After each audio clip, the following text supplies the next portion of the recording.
What up, ladies and gentlemen? And welcome to Late Night Live number 30. 30.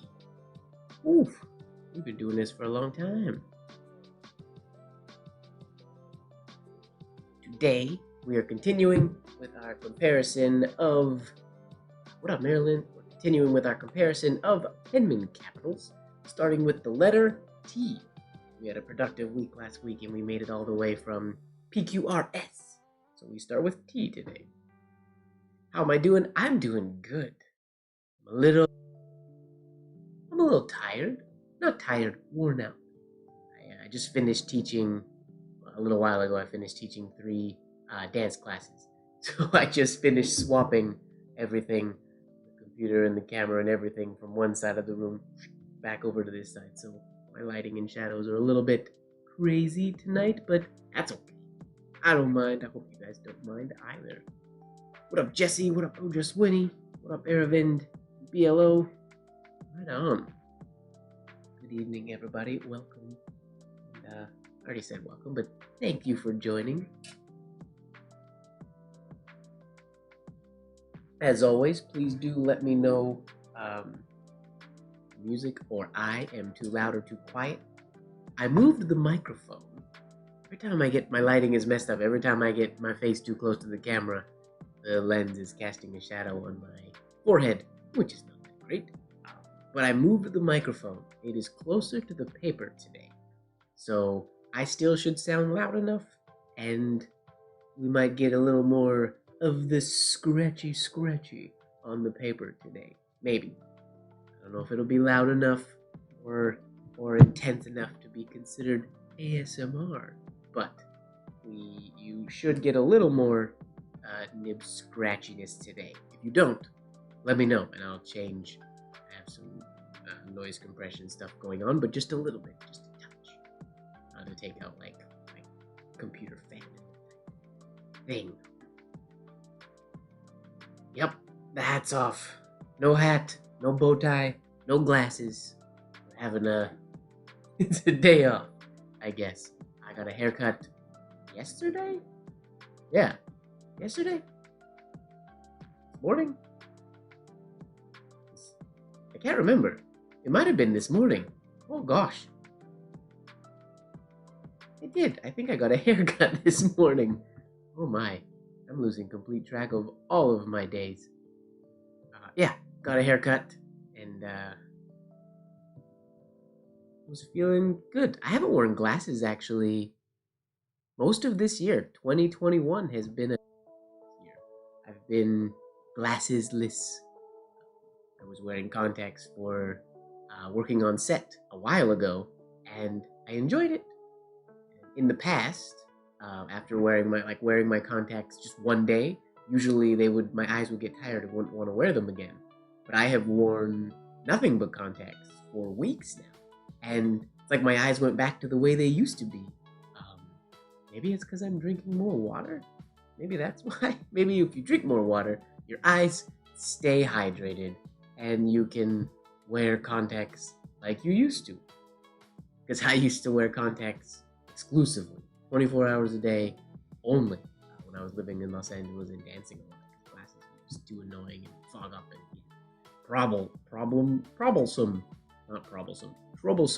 problematic. Troublesome. Sweet. There's a word. We'll coin that word. Marilyn's got a question. All right, what's your question, Marilyn? I'll answer your question, then we'll get started with our capitals today. Mataraz T.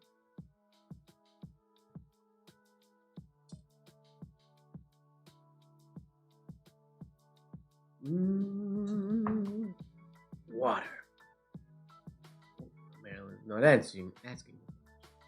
I'm gonna get started. When you type in your question, I will answer it, or I will try to answer it. There it is. Do you know if they make such things as a Hunt 101 style nib that is made of pure gold? Pure gold? No. The issue with, there are lots of gold nibs. Obviously, I know you are in the fountain pen world as well. Know that because you were in Erica Roscoe's live stream a while ago. The issue with gold nibs compared to the steel dip pens that we use are the springiness. What up, Mom Ed? Gold is very flexible and it comes back, but it doesn't spring back as quick. So gold it's not really springy enough to make a really good dip pen nib, unfortunately. They can make decent ones. Like there are lots of dip pen nibs out there that exist that are pure gold. I have some. They're put away now, but I could get some out on another day and show. But yeah, they flex nice, but they just don't have the same spring back. And it's not really practical making them out of gold. It has to be really expensive. Yeah, all right. Let's dive into our capitals today. Yeah, they just don't have quite enough springiness. They don't snap back quite quick enough. All right, Moderaz, what do you got for us? T. I mean, that would be one way around the rusting issue. It's just, unfortunately, that's why I'm kind of trying to push companies to consider like composite metals and other things. I don't know. There's got to be some kind of, we can make some kind of man-made material that doesn't rust as bad as our nibs and is flexible. I guarantee that could be created. I'm certain. We have the technology. We can make crazy carbon fibery things. It's got to exist. And if it's slippery, then texture can always be added to things like that. Mom Ed, your nibs never rust. Well, that's either because you take care of them. I mean, nibs rust. That's a normal thing. Humidity levels, and it's not. There are no situations where nibs just won't rust, no matter how good you take care of them. I mean, again, Mom Ed, you can clean your nibs as much as you want if you live in a humid environment. Sometimes there's nothing you can do. You could have a brand new open box and cut it open, and they can be just air is enough to do it sometimes. That's why there was obviously machining oils and stuff on them most of the time when they were made to stop that. But once a nib is prepped, once that oil is removed, and a lot of times even some of that oil doesn't stand the test of time, all nibs, very unfortunately, but all nibs will have the potential to rust. I've opened full boxes of Spencerian ones and things like that that are just unusably rusty. I don't like that nib anyway, so it's not a terribly big deal, but I would love for the world to somehow explore avenues that are a little more, I don't know, there's got to be some modern thing. I'm not a metallurgist and I'm not a scientist, so I don't know what the answers are, but I'm certain it's out there. I can almost guarantee it. Are you tired of paying high ROIs? All right, here, let's get into this. Year after year. Moderaz is right here. He's got a very long, very fast entry oval that's right in the middle of the letter. Then I like, it's going to be a little bit of a challenge for me, but how, when he comes up here, how these lines are so close together for so long, which normally for a capital stem, you see something like this where there's continuously a lot more space in between. This one crosses over, that's why. But even like his H, for example, this comes almost horizontally, and then this is going down. Whereas his T, his oval is so low that he's almost at the baseline here. So he's following his slant line to get up here and come back down. Very short shade, crossing it, large oval, long compound curve on top. Relatively fairly manageable, I think. Let's give it a shot.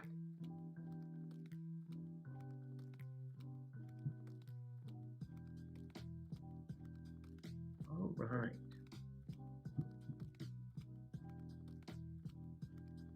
I also am fortunate that none of my working nibs, the nibs I use, get rust. It's only when nibs are stored sometimes. I don't think they get any rustier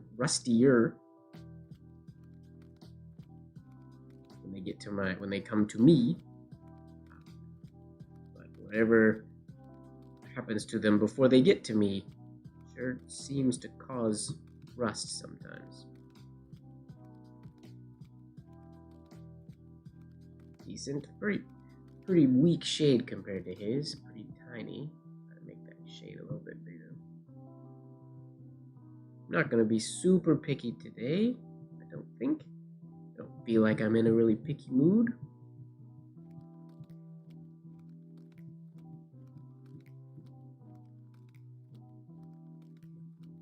Much better entry oval on that one. Much more Mataraz-esque with the speed behind it.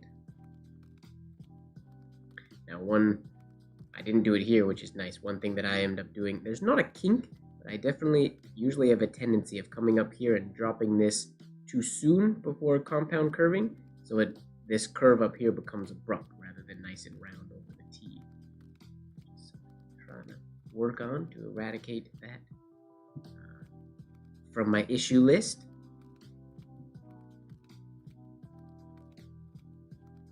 Nice. That's pretty darn close to Mataraz's, if I do say so myself. He brought his hairline a little bit closer to the base of his stem, so we wouldn't pull quite as much ink as I did there, but I'm happy with that. We're going to give that a smiley face and move on to our next capital. Rust can affect affect the flow depending on where it is. It can affect the if it's on the tines, it can affect the spring back because it can weaken the metal in the middle. There are lots of times where you can sort of get rid of the rust. You can use rust removal techniques and the nib will work totally fine. Most of the time, rust isn't a huge issue. The main thing that I could see it being a problem is if it's right on the tip, then that tip gets relatively ruined, and the whole point of using beautiful, nice, sharp new nibs is so that they are beautiful, nice, and sharp. And if there's some rust on the tip there, that can really ruin that. And also just the flow, the ink flowing down to the tip, any rusts or changes in the material on the way down to the point can unfortunately sort of ruin the writing experience. Alright, Blozer, what do you got for us? Okay, so I like that already, unlike when we did, I don't know what letters, that I feel like they were all the same last week, but we have now this T here, compound curve, going straight horizontal oval here and around, so compound curve with a double exit oval, which is fun. It's common to have this oval be sort of angled sometimes, so that when it's shaded, like when people do the twisters, they usually don't end up being completely horizontal like this, but I like them horizontal, so that's nice. Coming up here, and then angled oval, up, accent oval, around, and then this is what I'm talking about, what naturally happens to me, which in this instance will work. It's much more abrupt oval up here, rather than being smooth and around. So abrupt, and then stops right there really quick.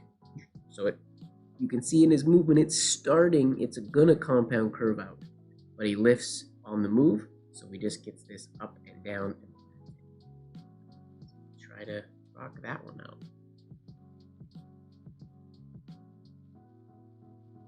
Yeah, a smooth nail file is a great tool to use.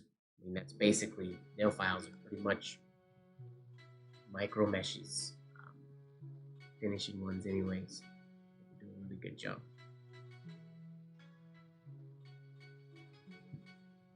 Okay, here we go.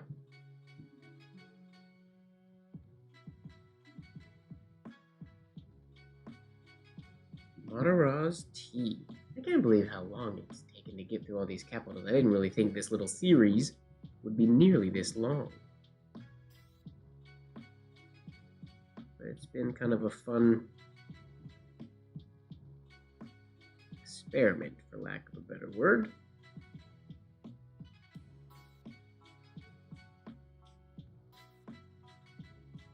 Okay, I usually start this one straight into the shade, but he starts with it. Reversed oval going into it. I got nervous because I was getting close to the top of the page, so I think that messed up my nice shape of my oval up there. So I'm trying to do one on another line. I'm try to shorten the stem a little bit too, so the whole letter isn't quite so tall.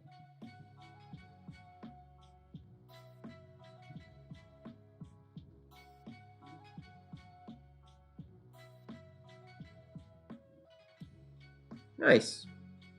Again, I kind of wish my letter had stopped or started right about there. I need to bring it quite that long.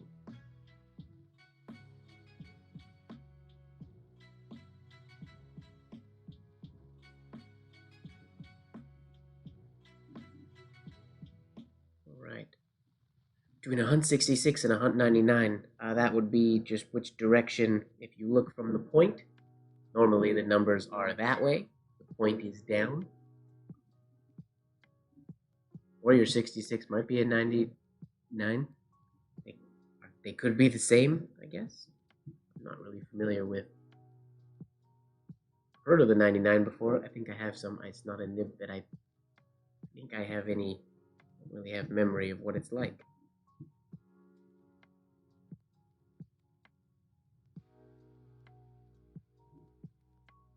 That's better. I'm going to try to round this out a little bit more. You'll notice in Mataraz's version, I had this small and this went up higher. Mataraz's was the opposite. This was higher and it went shorter. I went higher so that I could avoid these two touching. See what I can do here. Yeah.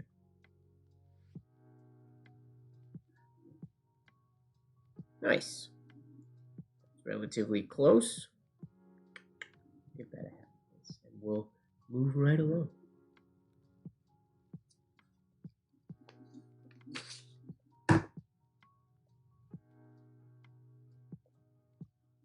Have you used Blick to buy nibs? No, I personally have not. I don't really know what they carry.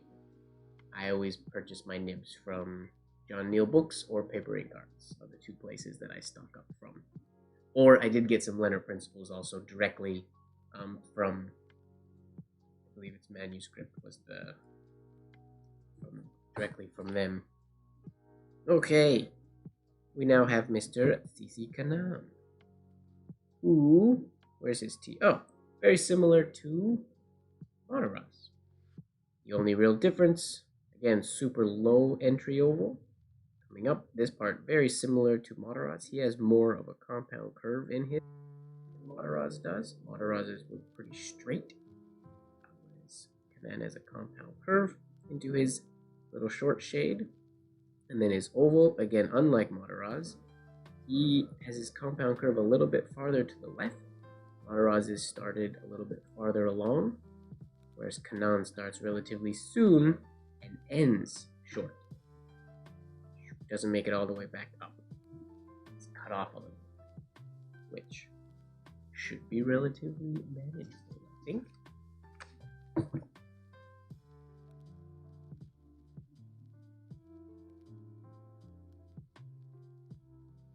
Railroading persists even after prepping them again. Could be due to yeah, if it's railroading and you're sure that the nib is prepped properly, like it doesn't really matter how many times you prep it. If when you dip the nib and you look on the top and bottom, you want to make sure that the ink isn't like pooling. Often what will happen is you prep a nib and the top is great, and when you turn it upside down, the ink is like pooling up right directly behind the breather hole, so it's not basically the back of the bottom of the nib isn't always as prepped as we like to think it is, and that can sometimes cause blobbing or potential railroading. And also some inks just don't like certain strokes, unfortunately, at certain speeds. If the ink isn't able to get a hairline started before it goes into a shade, for example, like the standard capital A, where we go straight into the shade, coming down into the A, sometimes because of that horizontal movement, horizontal and down movement going right into the shade, that is probably the stroke that I most often get.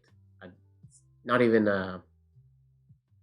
railroading, it's just it won't start sometimes, and that's usually certain inks do that, unfortunately. That just means, I don't know if there's been some evaporation, they need water, or there's different sort of, depending on the ink, what the issue could be. Public Mobile, where there's rewards that lower her phone bill, Jessie is now free to feel the love again. Hey! No contracts, no commitments, and no hidden fees. Save more at publicmobile.ca. All right. Let's try Kanan's tea.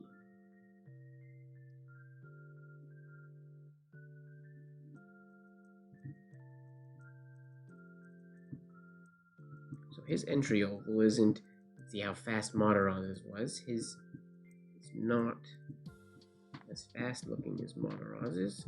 A little more moderate speed.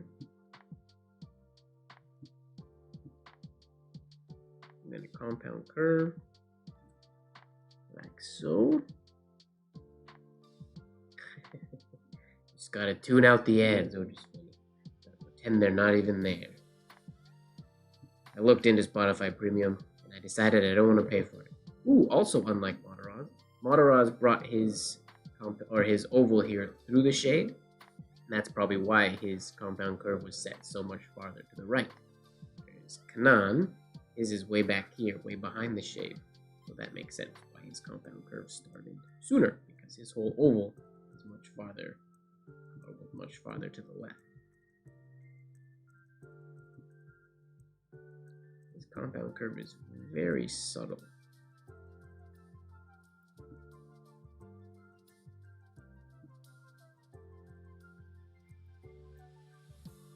Ooh, nope. Too long and then way too abrupt there. It's crazy. His just stops where it stops. What's funny? Try to get that crossing. No.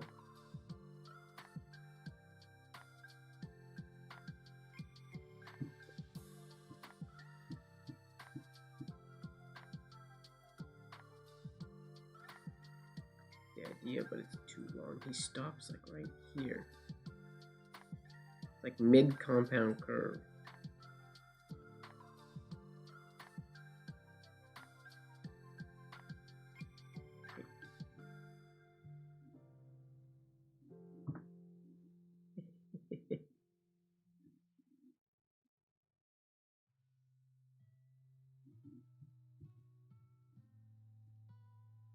The 101 is like a 101. Yep, that makes sense.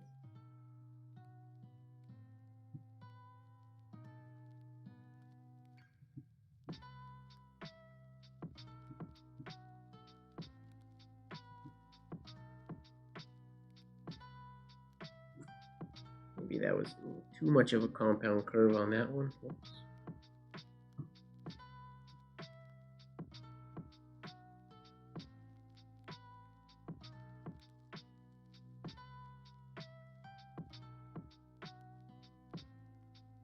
That's how he cut his off. Oh, that feels weird to do, but that's how his looks.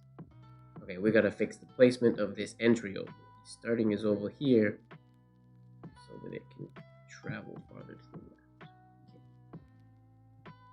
Okay. Can do.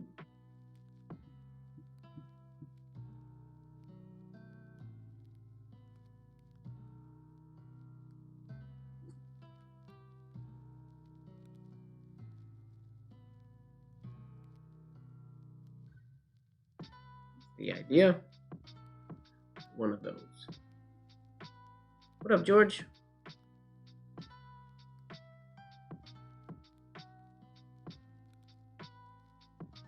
First lesson learned tonight. Jessie found love. Was that in the commercial? I didn't hear the commercials. I tuned them out, so I don't even know what was said.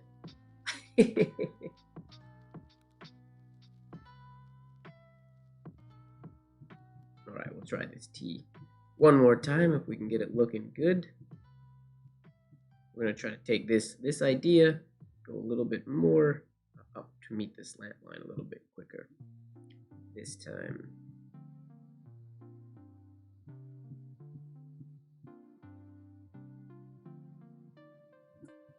Oof, abrupt. Much a fan of that. Stem.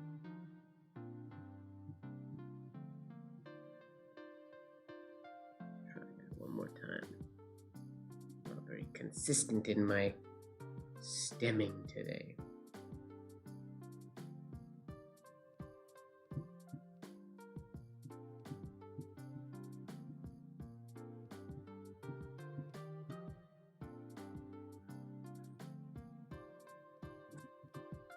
A little better.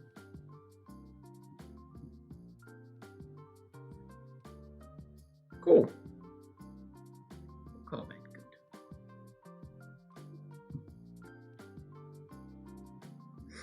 Yeah, this one's pretty. I pretty much like every variation of the tea. I don't like to do teas all that often. Just because I don't know why. I like F's a lot, but I don't like T's. T feels like an unfinished F, which technically the way we write them, it is. But, yeah. Never been a huge fan of writing the T, but I do like writing the capital F for some reason. Which is silly, because they're the same. Alright, wait. Look at Behrens Meyer's. URST. Oh, same thing. Now, Behrens Meyer Extreme, just like Mataraz, he has his entry ovals much more like Mataraz, but a little bit bigger. He comes way down, again, almost right on the baseline. Comes up here, slight compound curve, very slight though, into his shade. That's a beautiful shade.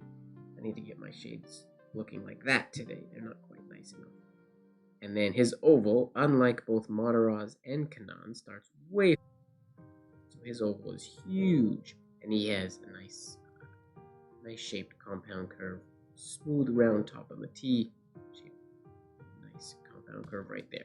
Much more like Mataraz's on the end, much more what I think I'm trying to achieve when I write this letter. All right.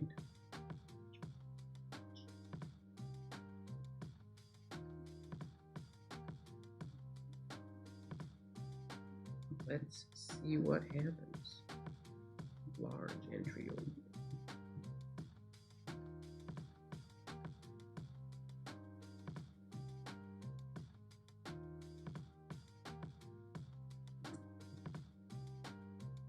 I gotta do some stem drills, I think.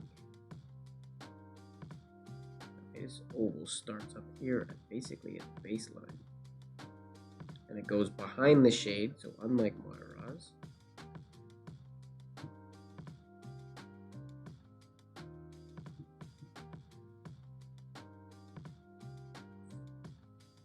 This needs to be come about this far, and it has to be a little more round. I like the place it started.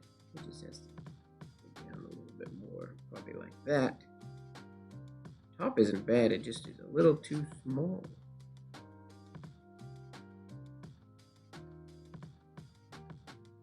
That's sort of the look we're going for. All right. Let's find it. Which nib is more user-friendly? Starting out Spencer in Hunt 101 or Leonard Principle? Probably the Leonard Principle, I think. It requires a little bit more work in the shade department. It is slightly stiffer on average than the Hunt 101, which means it'll give you just a little more resistance, and it'll help you. Basically, if you can tame the Hunt 101, or sorry, the Leonard Principle, then the hairlines on the Hunt 101 will be a little more difficult because it's a little bit flexier, but the tip on the Leonard Principle is finer on average. So I would say Hunt 101 before the Leonard Principle is probably, if I had to choose one. They're both very similar, kind of like splitting hairs a little bit. I think Leonard Principle.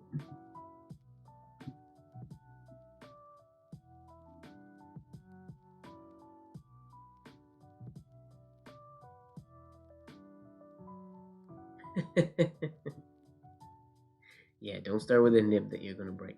Don't start with something uncontrollable. Okay.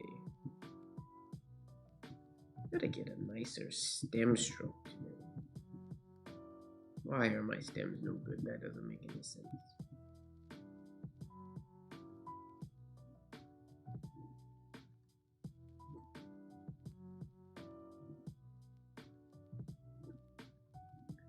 So compound curvy.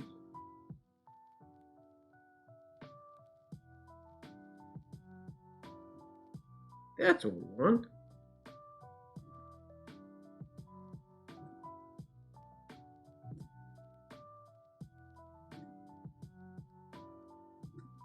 Cool. That's looking nicer. So it's when I try to do a compound curve into it that my shades are getting wobbly today. Okay. Fix that.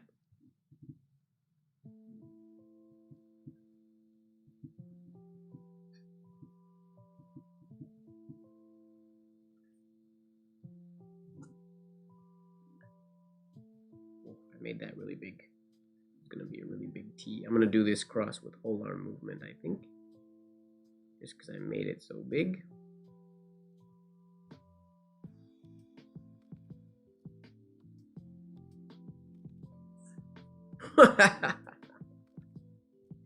Bad idea. This is the kind of shape that I'm talking about. Minus this part. This is the worst part of the whole thing. But this, how it goes up and down a little quickly, rather than being nice and round on the top before going into that compound curve. It's something that I do naturally for some reason. I realize on these lives, I make myself look like a really bad Penman some days. Sorry. Too much name. I guess so.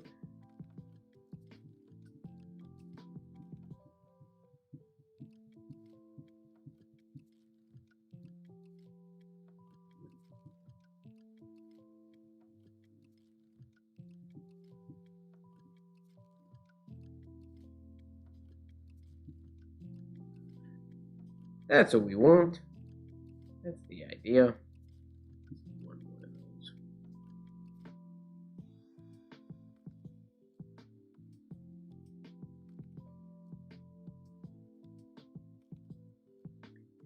Yeah, the compound curve stems, they are, I mean, I've said it many times in different videos, they are one of my favorite drills to practice.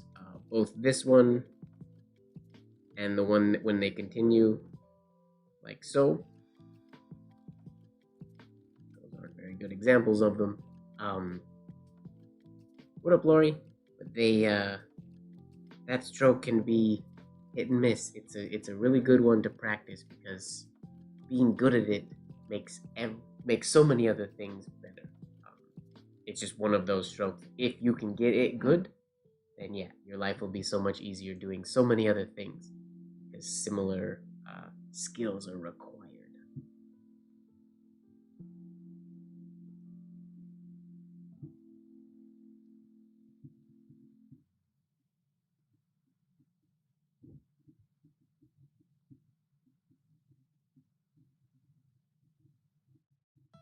At Honda, we see each new year as a chance to explore the unexplored. And we're not talking those Too areas abrupt of on the ground shade. meaning to I tire you understand out. why my This shades are year, being like we that. invite you to break new ground with a Canadian-built CR-V with intelligent all-wheel drive and Honda sensing technologies made for exploring beyond your backyard. During the Honda Looks Green more like Garage Penman take home than remaining 2020 CR-V Behrens models Meyer's. to a $1,500 Why am I having so rates much from trouble with 0.99%. Behrens Meyer We're today? open with enhanced in-store safety measures. Here's to fresh starts. Visit bchonda.ca. It's There my we go. job to speak for the dead, even when it's For one thing, I'm making these letters way too big. I have to find the truth, and I have to bring hope and closure, because the truth never dies. I'm the coroner.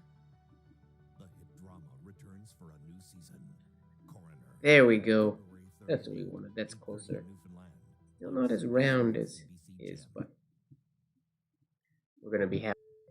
We're gonna call her there and move on.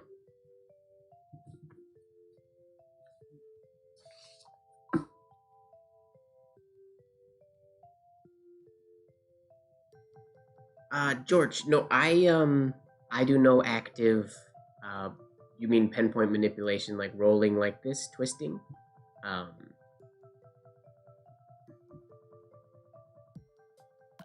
think that's what you mean. I do not know.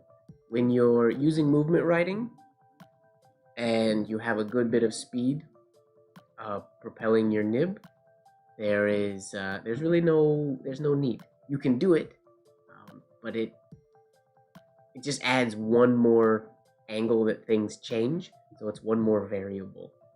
There are a lot of penmen who do rotation on the end of their stems a little bit, like a flick.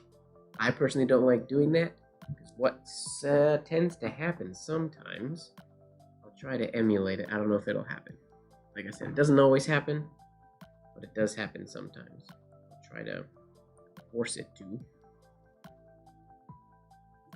Nope. Nope. Okay, it's not happening. It's probably because this nib and the Jalad 303, this batch of them, are, I've said before in the previous weeks, they're amazing, so I can't get to do it. But what tends to happen, I sometimes will get like a blob of ink that goes like this on the end, something kind of like that. There's like ink gets shot out that way. That makes sense. It doesn't always happen, and it can happen without rotating as well. But I find that when I do rotation, the chances of this happening are high when I don't rotate, or when I don't manipulate. So I personally don't manipulate at all. The only pen point manipulation that I do while writing is and it's just these two fingers.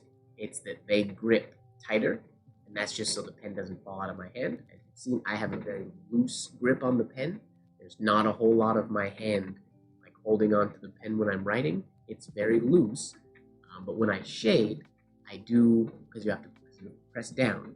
So with these two fingers, I will grip. And what happens when you're writing, so this way,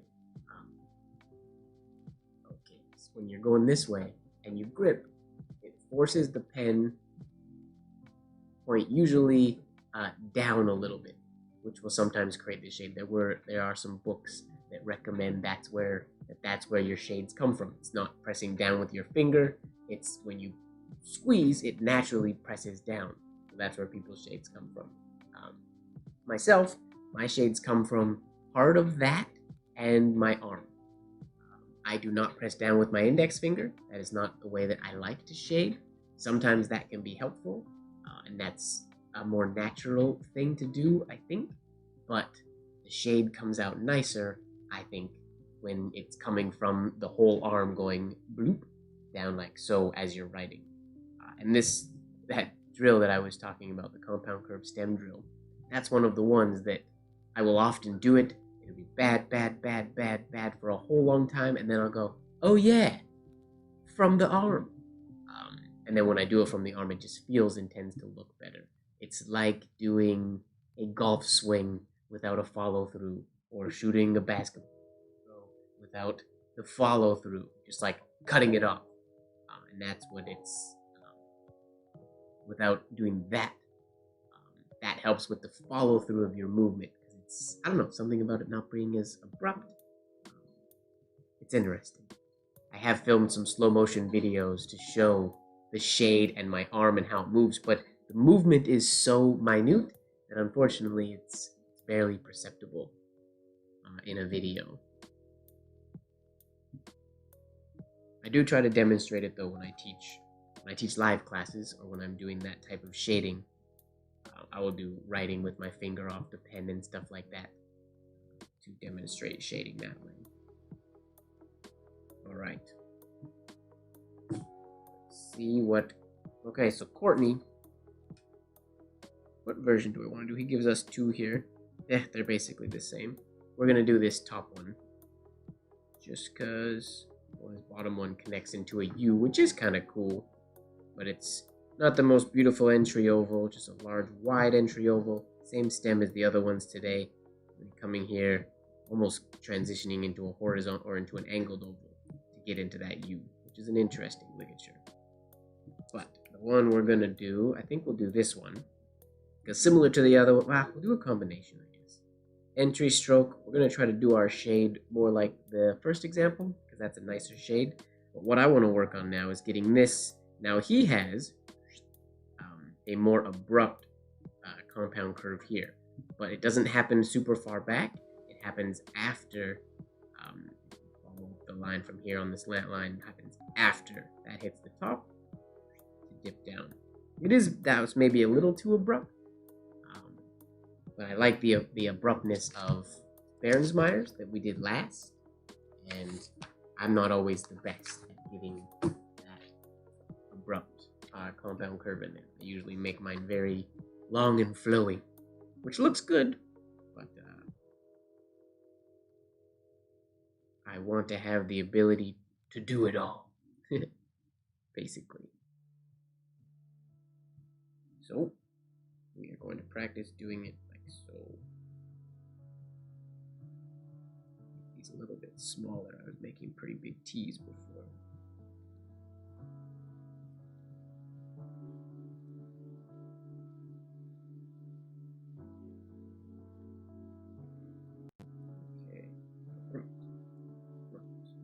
Big thing is to not cut off this oval to get it abrupt. You can't go abrupt too soon.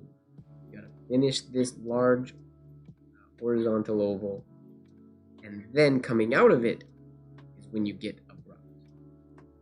That's the tricky part, because it's quite easy to do. For example, if you were going with this one, it's quite easy to go up here.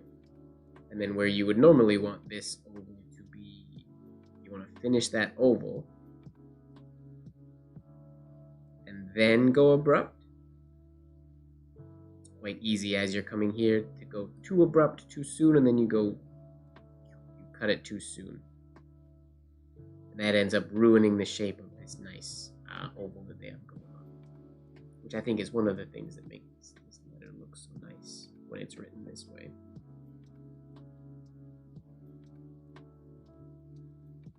We will try to not cut off that oval.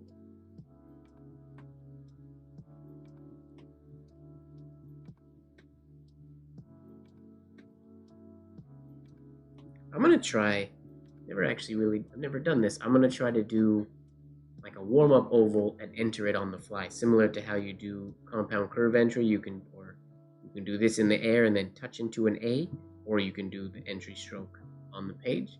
But I've never done that, I don't think, with a reversed oval.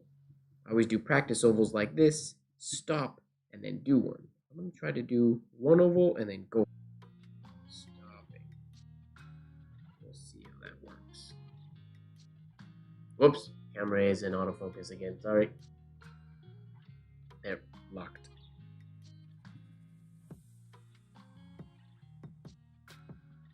I always forget to turn that off after I'm set it to autofocus to demonstrate something.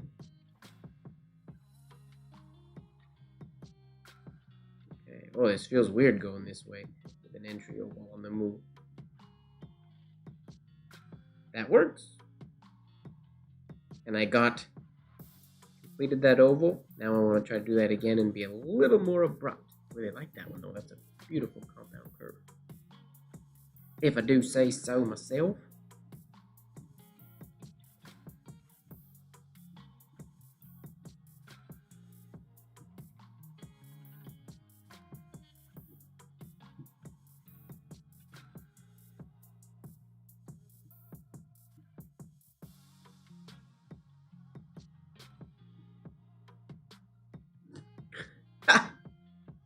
Panicked.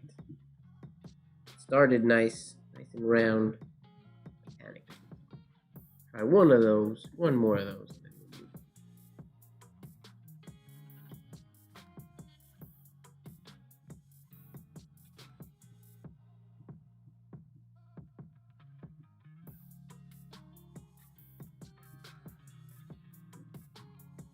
Very good entry stem on that one. There's more. That was more abrupt. I like that. That was good. Started a little bit farther back so that it doesn't cut through there. Mataraz's cut through there. That's very similar to Mataraz's. Alright. We'll call that good on Courtney because it's pretty similar to the other ones. And we'll see what Mr. J.D. Todd's got for us. He has a variation that's different that we can try. And he does. So he has 3 variations here. We won't do this one because that's our simple basic one. This one is done in reverse. I have a feeling it is either thrown, like so, or it could be written backwards. But I have a feeling he has a few letters that are reversed, and I have a feeling he did them in a flourish grip, throwing the shades instead of pulling them. But now we're gonna do this one here. You see, he did something interesting. Nice compound curve, got a good stem going up here, and then he did stop. We've seen that from many Penman and other letters so far, giving that horizontal oval stop with a little bit of ink on the end. I don't believe he did this all in one stroke. I think it's possible to do it in one stroke, but I don't think he did. I think he officially stopped that stroke and then came back and connected this one just a little bit farther away to make it look like it's one fluid motion. That is my guess. We're going to try it both ways and see if we can't do both ways. Continuing through, I think the chances of getting a little shade like that, continuing through, is going to be nigh impossible. So I think either it's no shade and we continue, or we get that little shade and we lift, and then we go from there. We'll see what happens. We'll try it both ways.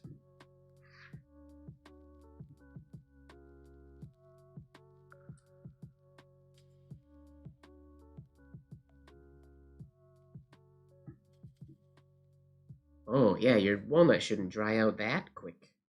Now is the perfect time to upgrade to Mazda.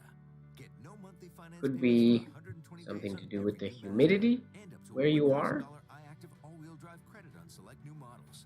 Click the banner or visit Mazda.ca for details. Potentially.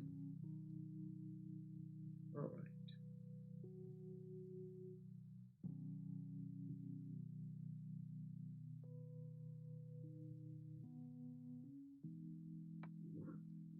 Whoa! That whole, just we were talking about walnutting not starting because you're doing air ovals and whatnot. That's exactly what just happened to me, which is hilarious that the big shade didn't exist, but we had this beautiful, like the perfect shape, ending little shade on where that horizontal oval would have been. Came out really nice. That's funny. Interesting. That's where I decided to start working.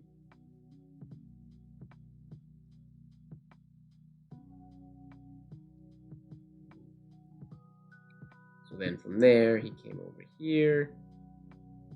Just did a really nice compound curve like that. Now I like this curve.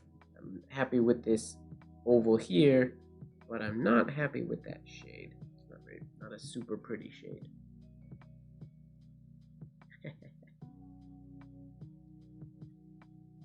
No need to apologize. You didn't, jinx it. I don't think that was actually dry ink either. My tines might have been messed up ever so slightly, or who knows, something. That's why I always do. You'll notice all these little spots on my paper that have these little things. Every time before I write, I do that once, usually on the top corner or on a blotter sheet of paper or something like that. I just give a quick little shade, not even shade, just a little mini dagger, just to make sure my ink is flowing good and the tip is wet and not dried out. Because there's nothing worse than going into a movement hairline when then nothing shows up. It's rather annoying anytime it happens. And it happens a lot more than it should for me.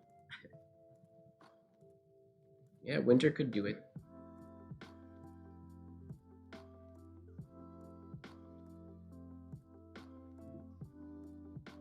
Oh, a bad shade, but not a good exit oval afterwards. That's better. That's a really... I've never done that tee before. That's pretty. That's quite nice. I'm going to try to do one with a little bit of a bigger shade. I've been having the best of luck getting my compound curve stem shades big lately. They're not very thick. I'm going to try to give a little more gusto to the chair ever so slightly. I think feel a little better. My body is worn out today because I was dancing, taught 3 classes, fast ones, so my arms, they're not tired, but they're just, I think they're worn out.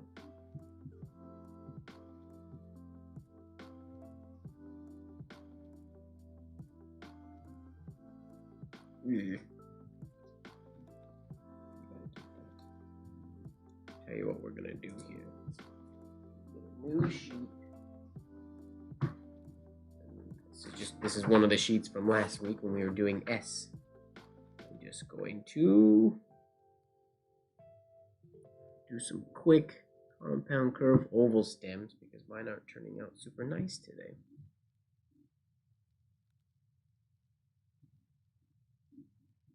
Yeah, that tiny little shade looks really good on it.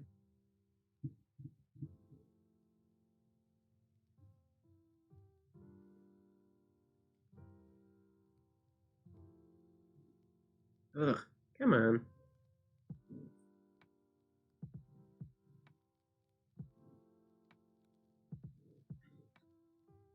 Okay. This is how I usually warm up to this practice or to this stroke. If it's not coming out of my pen nice, I'll start with a straight line going into it and a full horizontal exit oval out.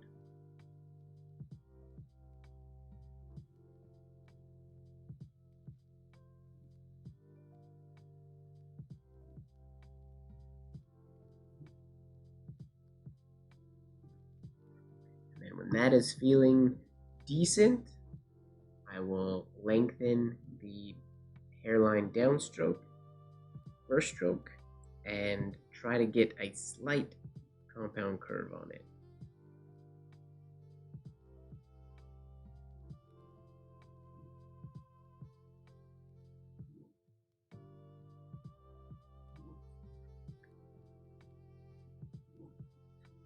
Things are looking a little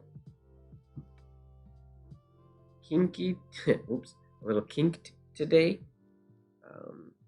So I'm going to try to up my tempo just a little bit.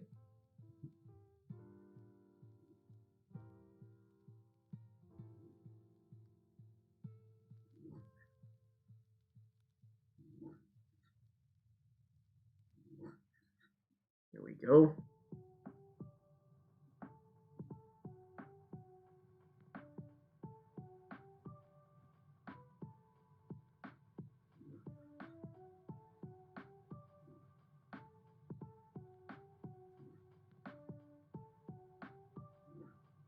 Okay, that's enough of that, I think. Normally, that could be an entire writing session, just practicing that stroke, but I just wanted to do a quick warm-up shots. Get ready to try this tee again. It's part of the reason why I love this stuff so much. I find ornamental penmanship and Spencerian insanely difficult and also insanely enjoyable. And when it works, insanely easy, which is funny because that doesn't seem like it makes any sense, but it's all those things combined. It's a fun challenge. Like I said, I probably make myself look like a not very good penman on these live streams relatively often because I fail at a lot of things. I know a lot of people aren't really, they don't try to post their failed stuff on the social medias, but all part of the process that I love.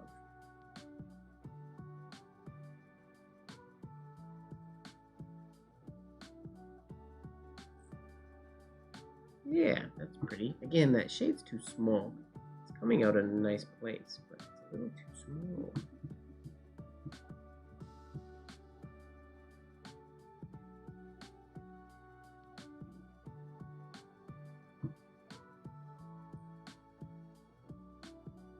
I might use this tea.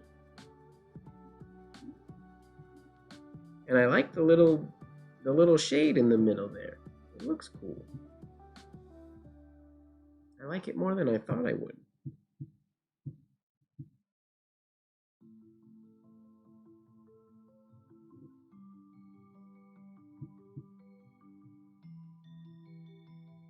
Yeah, we're gonna call those good. I'm happy with those for now. Shades could be bigger, but I'm gonna let the shades be what the shades want to be today. They don't. My arm doesn't feel like it wants to be forced, unfortunately. All right. So that concludes the capital T. Take a drink of water because I haven't in a while.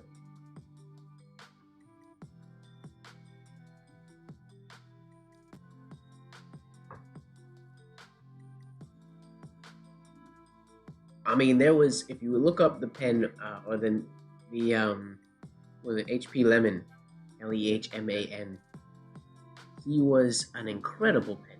Not a lot of his stuff is out there, unfortunately, but he had some alphabets that had just, like, light shaded. And I had a conversation, I don't remember who it was with now, but it's something that I was practicing for a while. Not that long ago, actually, because so many of us are used to, I mean, we all like really big shades, so we try to go really big when we're doing alphabets. Doing like, oh, that's really big. Doing our alphabets, we try to get really large shades, but the ability to control exactly how thick a shade is, because it's not necessarily, it's challenging, but it's not necessarily hard to make a giant shade. You just have to press really hard and go for it. It's like an actor that has to yell. They just kind of have to yell. But to get like a middle ground and to control the level of that emotion, that's where it like really shines people that are really, really skilled. So it's like you can go really big like that, or it's being able to control like slightly less big, or slightly less, or slightly less, so you can control all the levels, just like being able to control all the sizes, so that you're the master of your hand and it doesn't just do a big shade because you only have one gear. You have to be able to control all the levels, and my goal is to be able to do it just like that. Okay, a lightly shaded alphabet, a middle shaded alphabet, a heavily shaded alphabet, instead of being just sort of like a one-trick pony. Not to say that people are one-trick ponies, but I want to have a very broad range of control. So that's what I'm working toward. Practicing for a while. Yeah, he has some alphabets in that PDF. I think he does. A lot of his stuff was in the Penman Artist, rather than the Business Educator. He did have some stuff in the Business Educator. I'm trying to remember if he has an alphabet in there. I think he does, but I can't remember specifically. If he doesn't, I apologize. Don't quote me on it. But there's stuff of his out there. I'm pretty sure Dr. Joe on Cinnamon.com has a PDF about him. I shuffled the cards more than 3 times. But he just had, when I was in the New York Public Library, I was looking at an archive there and saw some of his alphabets and some of his work. And some of it is just like beautifully lightly shaded. And it just looks gorgeous. The form and flourish and everything, just like a more shaded piece, but the shades were all just toned down, and it shows an incredible amount of control. And to get all the shades looking good, like technically, if I were to write a letter or do a piece, because my T's aren't getting any bigger than this today, I wouldn't be able to do, if this was how I naturally did my A, this A with this T would look terrible together. This T would have to be combined with like this third A. So I have to be able to know, like if I do a piece and that T comes out, if that's the first shade that comes out, all the rest of the shades in that piece should technically match that that same thickness. Otherwise, it's not gonna have uniformity. It's not gonna look as good as it could. Yeah, proportion of shade.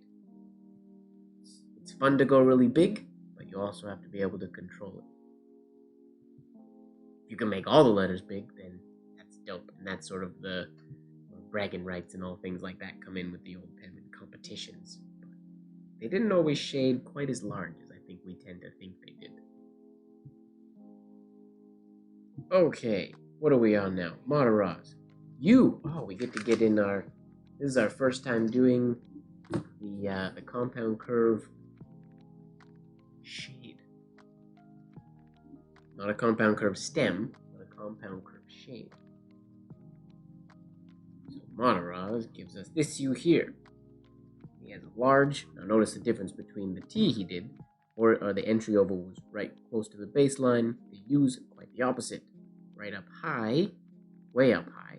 Compound curve up. Oval's slightly droopy, but that's alright. Compound curve up into his compound curve shade. Notice turning on the hairline and the hairline on the top. Nice even taper, going up nice and close together, and finishing on a beautiful horizontal exit oval. And it doesn't look, his entry oval and his exit oval aren't super, they're not like the rest of his ones on his page here. All these other ones, like the N and the M and the A, are quite, they have that Mataraz speed look to them. And the U doesn't. It still looks quick, but it has a little bit more roundness. It's a little fuller than what we see from the rest of this alphabet. That'll be good. My ovals are usually slightly fuller than Mataraz's natural tendency anyway, so that should be a bonus for me. But it's yet to be seen.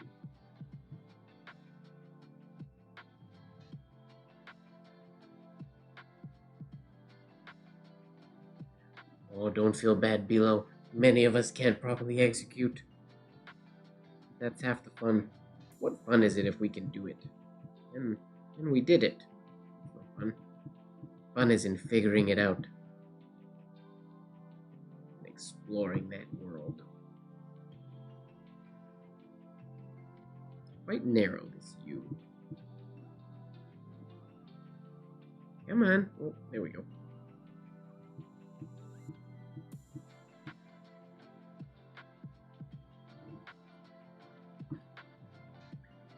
So, my taper stayed the same width for way too long, and I didn't taper to a hairline quick enough.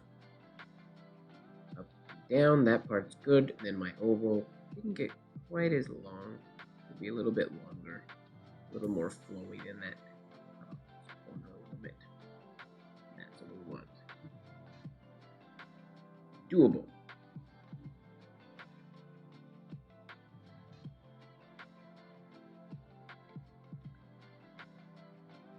Alright.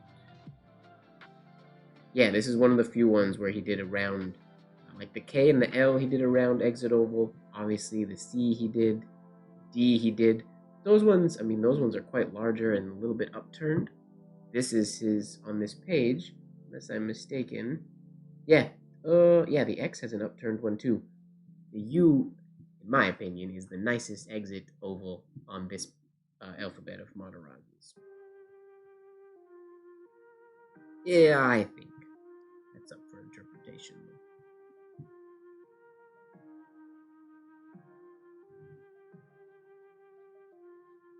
Not too bad. Too wide here, though. Shade tapered nicely. Mataraz has a little bit more taper than I do. But I can try to wire that. His shade was just a little shorter and snappier than mine.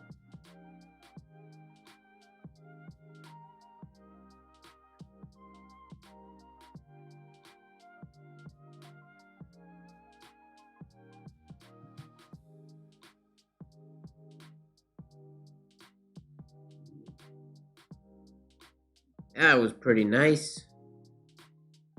Happy with that. Let's do another one of those. Ooh, I haven't practiced compound curve shades in a while.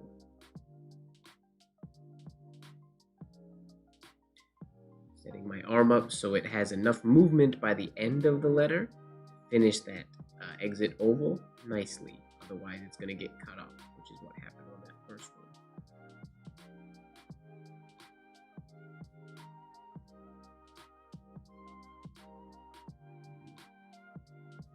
Oh, nope. Too round down here.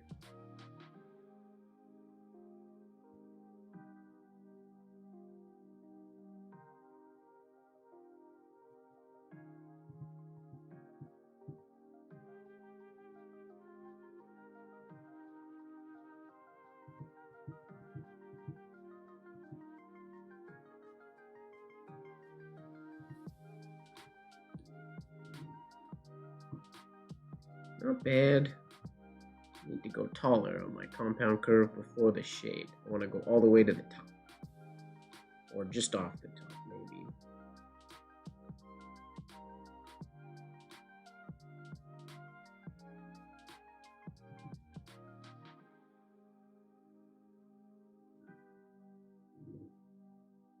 That's the one. Nice. Happy with that. That was quite good.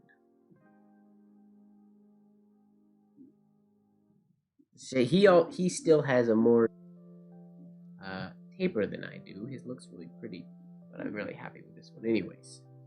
Got his slightly droopy entry oval. Got his beautiful. Mine's a little upturned, but I'm not mad at it. Nice exit oval. His is a little narrower than mine. I still went a little wider, but that's okay. We won't split hairs today. Alright. Moving on to the... Oh no, not the V. Moving on to our next U. Okay, Blozer. Different entry oval. Fun. I like when they're not all the same.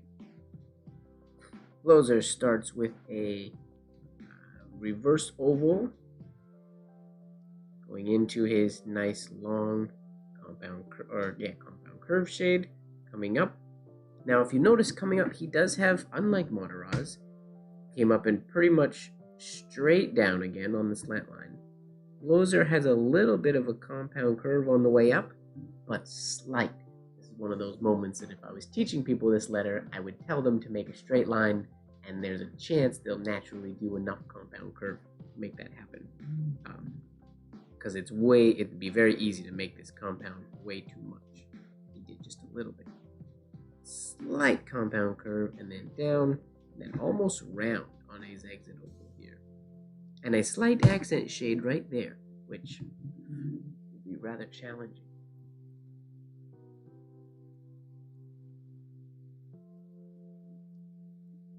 Dragging my ink too much on the top, on the curve up. Dragging your ink on the curve up, you mean like for this one, all the way up here? I don't know exactly what you mean. Hello, Mum.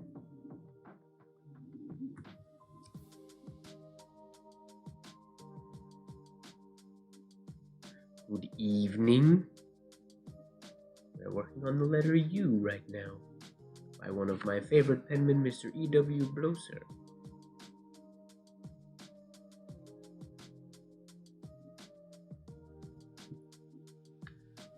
Okay, let's do this.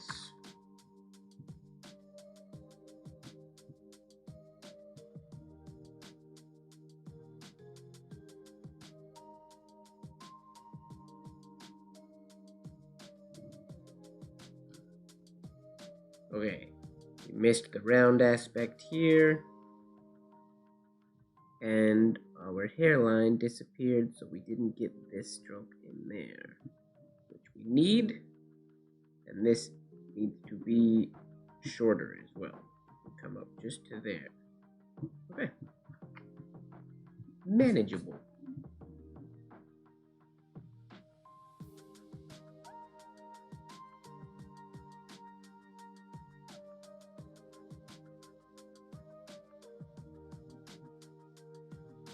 Ah, you start with a downstroke at the baseline, like a business penmanship U.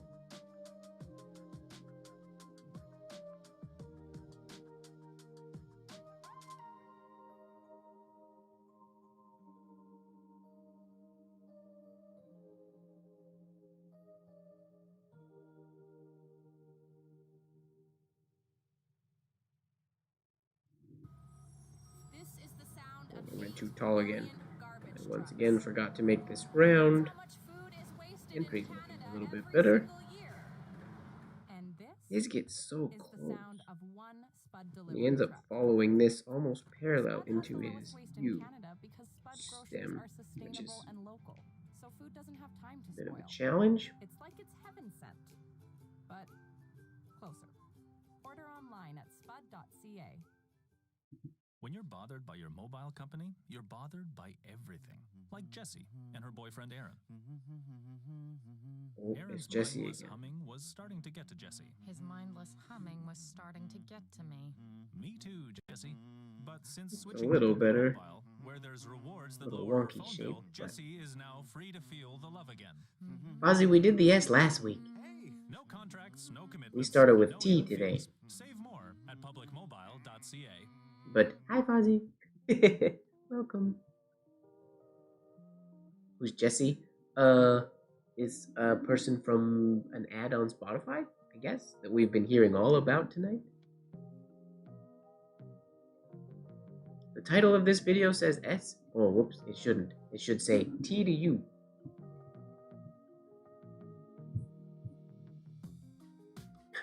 What update yet? David got a bit of a trim, and I was chatting about it in the beginning. No hat. Most people think I got a haircut when I don't wear a hat, but I did get a haircut. But I can't remember if it was yesterday or today. No, it was yesterday. It was yesterday. Yes, yesterday, Monday. Got a haircut, went in for COVID test, for work, came back, and did my class session. Yes, it was yesterday. Not today. Wow, my days are that close together that I can't even remember. Wait. 2-hour power outage. Yeah, I heard my hometown and the home city close to my hometown. I have a bunch of friends there, and people have been saying that their power's been flickering and it's been a bit stormy and windy and kind of crazy.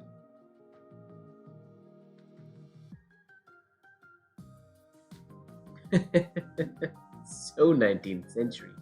Well, we do power outages good when the candles come out, when the power goes down. Good.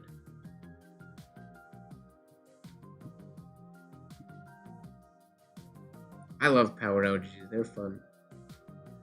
I've always enjoyed them.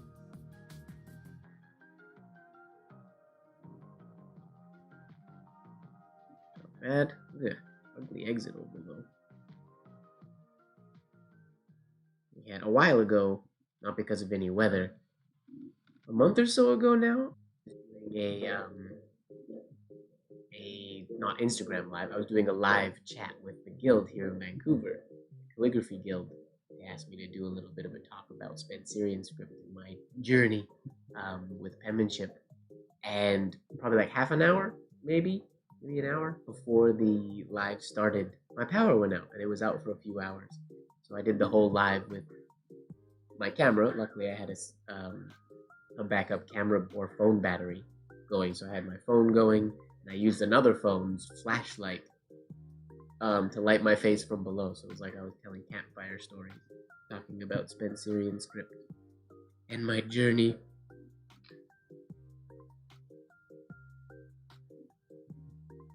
Power outages are just fun.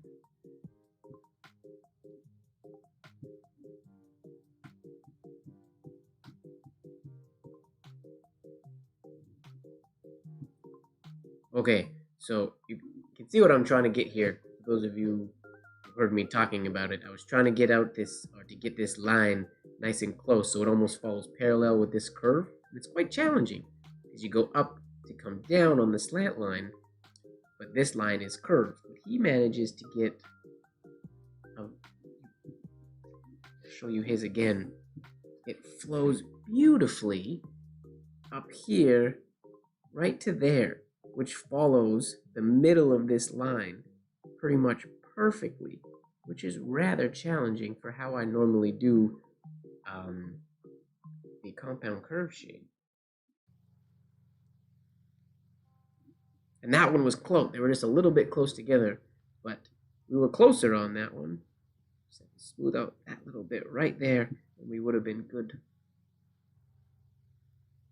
I think my favorite power outage, now you guys got me talking about power outages.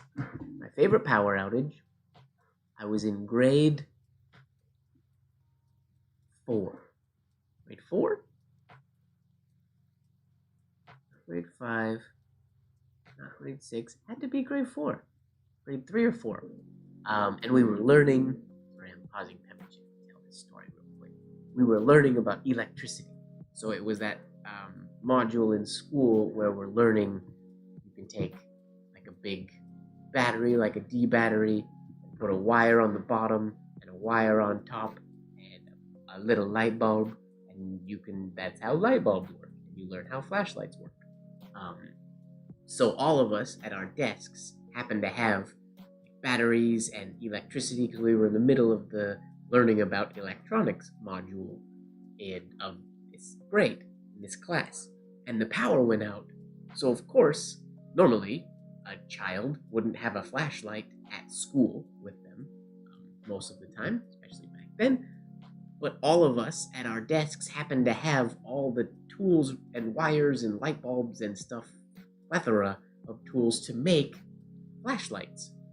But we didn't just make flashlights. We had all crazy. I lit up my whole desk. I had a wire going like around the top, and like little light bulbs attached to so many batteries and stuff like that.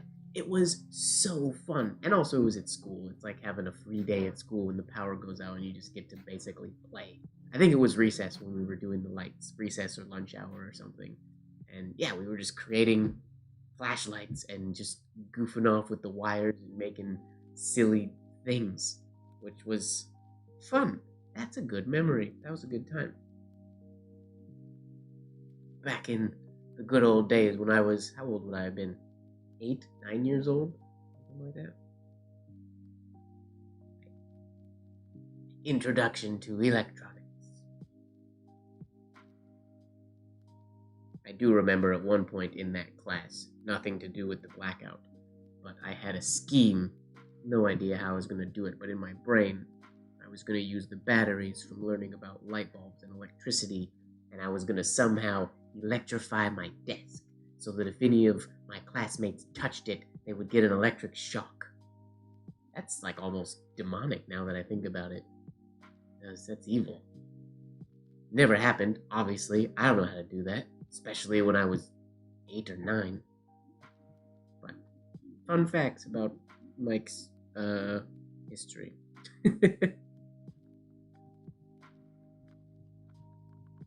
But that's probably about the time I started taking apart VCRs and things like that, just for the motors and for all the wiring and things like that for fun. Nerd stuff. I was a nerd. Am a nerd.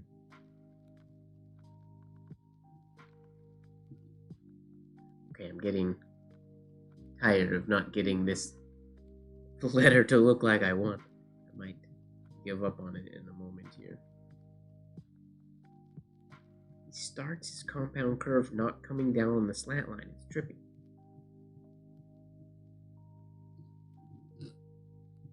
That's better. Whoa. Ugly exit oval. The shade's better. Electrify like stupefy. Exactly.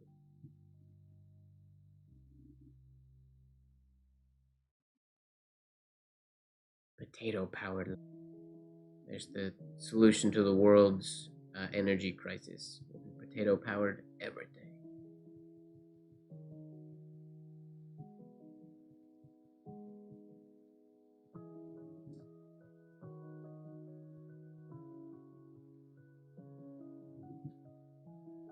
There's the idea. Oh, that one follows parallel. That's what we're looking for.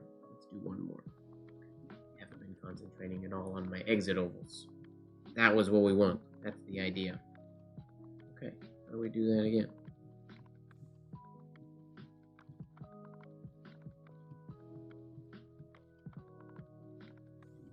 Nope. Darn it. Get that kink in there.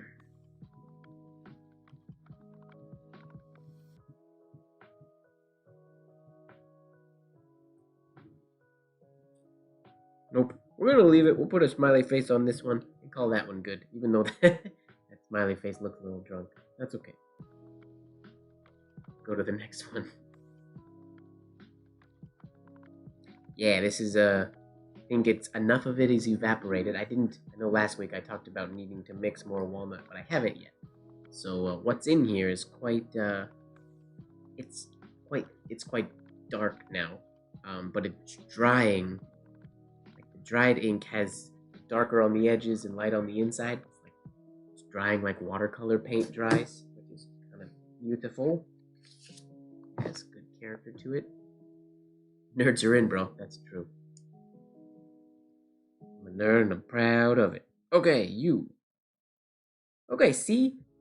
Kanan, yeah, I'm not crazy. Kanan does it the way I do it. A little bit more. He has this oval here, and then it doesn't follow parallel. It goes farther over, and then he gets to this point, and then he goes down on the slant line. A little bit more. His is a little more rounded than I do it. I gotta work on that. But, yeah, it's not quite as close. So it doesn't have to follow exactly as parallel. You don't notice if it doesn't. And then he, tiny little shade, flat top actually too, which is kind of neat. Came up here, flat top, little shade, and then straight down to do a horizontal oval under the baseline, like a fish. Cool. Should be able to do that, I think. I like putting that little square top shade on some A's and G's and U's and what are the letters? That's about it.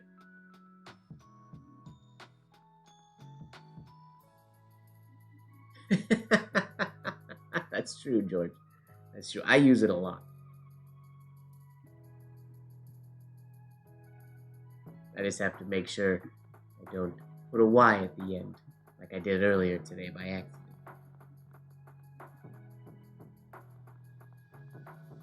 Okay.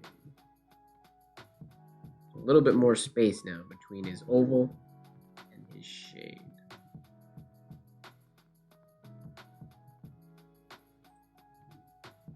Whoops. Oh, and this was supposed to go below the baseline. Whoops. A little square top, I enjoy that.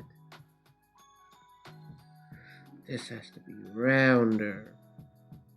I really have trouble doing these. I need to practice doing round. I do them round from down here quite often into that oval or into that shade. I rarely do them with little ovals like this. I do them with compound curves that come up and then go down, so the turn is much more abrupt. That's what I'm naturally used to. But doing them from a direct or reversed oval into there, something I haven't practiced enough. When you unlock the power of premium, you're unlocking freedom. Freedom to listen to any song on demand on any device. Another commercial. Are we going to hear freedom more to skip about songs Jesse? as many times as you want, even on mobile. The freedom to listen offline. Even listen to all your music ad-free. Experience the power of premium. Tap the banner to learn more.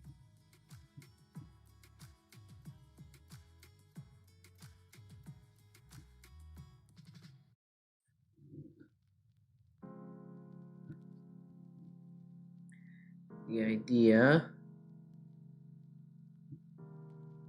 My shades are too long. Still, this needs to be rounder over here. And we need to cut that corner a little bit. And the fact it's just a few strokes to get the shape of that shade. Because I'm not getting it.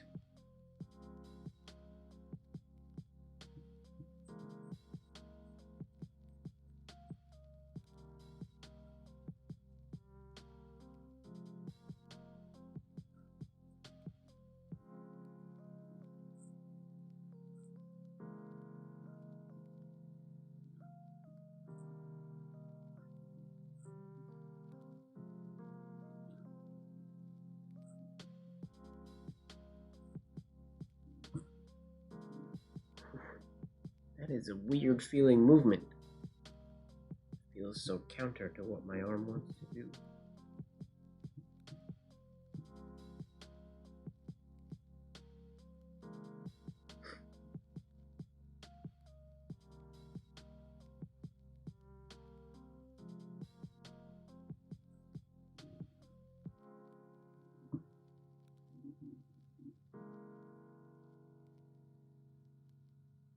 Yeah, they'd often see the most. You see that on the Y relatively often as well, and you see it on the A quite a bit, like that, on a lot of leathers. Sometimes you get a loop up there, or you'll get a square top, little accent like that, quite often.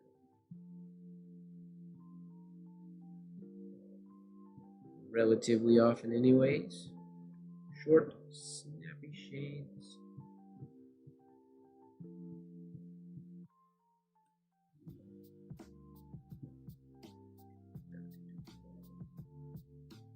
Little shade. Night, Mom.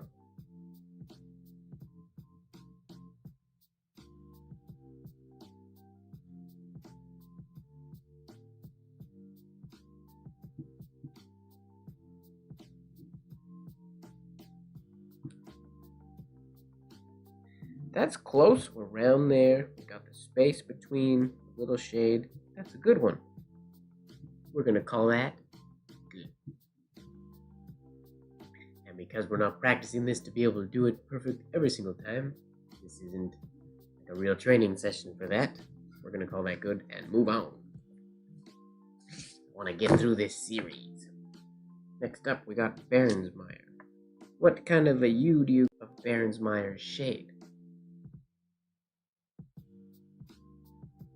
It's very different than all of the ones we've done so far. Notice he starts with his compound curve, really abrupt. Around here, it's a horizontal oval bisecting the baseline, coming up nice and round, another large horizontal oval here, coming up, and then not a super smooth transition, more abrupt like I do, but notice the path of his left tine comes down, curves around, down the slant line, curves out and up. All of the shade is pushed to the right side. It's all going over here. His shade doesn't, like on his V, his shade is a little more naturally in the middle of his downstroke here.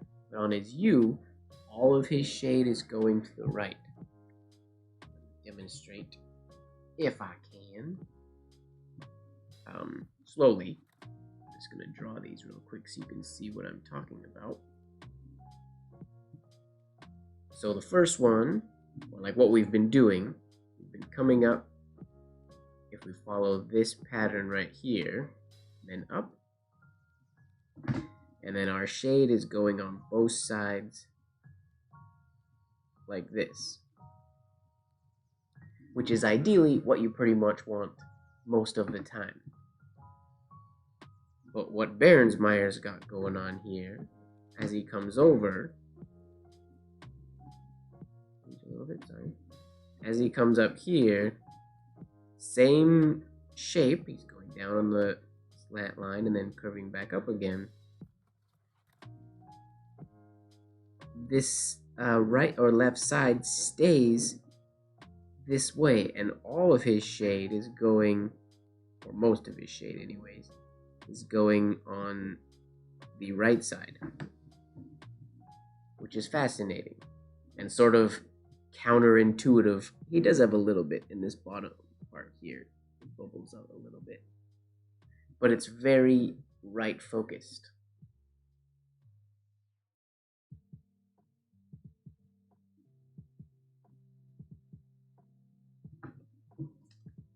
Oh, Dave, you're talking about David, sorry, you're talking about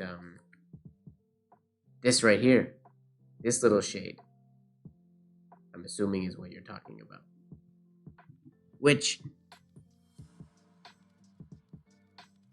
if that is what you're talking about, now I just accidentally wrote on my page, so I have a walnut line there by accident. But that's one of those absolutely gorgeous, non-shaded. It needs a term. I'll call it a heavy hairline, I guess. Maybe I'll call them heavy hairlines from now on. They're those elements that people like Behrens Meyer, like, it's a really good example of it in his Q right here. The Q that I don't really like is a Q, but the slight shade on the very bottom of this horizontal oval, just from like there to there, is so gorgeous. But it's the only way to, I mean, that's not a conscious choice whatsoever. That is, I mean, it might be a choice, but it's nothing that's like added. It's all to do with the movement. No, because it wouldn't be a false shade, because it's going the direction of our downstroke. So it's being pulled. And with a hairline this fine, if you tried to touch up or false shade a hairline this fine, guaranteed you'd be able to notice. You'd know, because it'd be impossible to get the taper perfect. Because it's even that, the shade, the heavy hairline that he's creating there is thinner and smoother than a slow hairline would be. So, not a false shade. It is just an accent shade put in there. Yeah, not designed, not planned. It could, I mean, it's probably his natural tendency, because you can see it a lot in his work. Specifically, like we have the B here. He has these ones, the C slightly bigger, but that's an accent shade that was a choice. These other little ones that you'll see a little bit on the F here, natural things that happen on his downstrokes. Also, they could be something to do with the printing and whatnot like that. But that's how his writing pretty much always naturally looks. That curve on the M, the N. Every time he uses that horizontal oval, he gets that tiny little, tiny accent. It's not even a shade. Call it a heavy hairline. I think I'm going to start calling it that from now on. And they're just so gorgeous. I think Behrens Meyer Blozer's another one that I feel like I see that a lot from. Just the little accents that are just, they add to the wispiness. They're not like a design choice. They're just a product of superior movement, basically. Yeah, they're beautiful. Yeah, you can, like, the Z looks super cool, because you have the small one here on this small oval, and then we have this bigger one that's only bigger because it's on a larger oval. It's not any thicker than this one here, but they're both on the exact same corresponding spots on those two ovals, which just make them look gorgeous. All right. I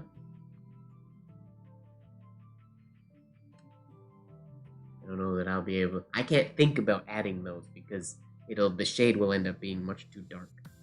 Unfortunately, it won't look like a heavy hairline. It'll look like an accent shade.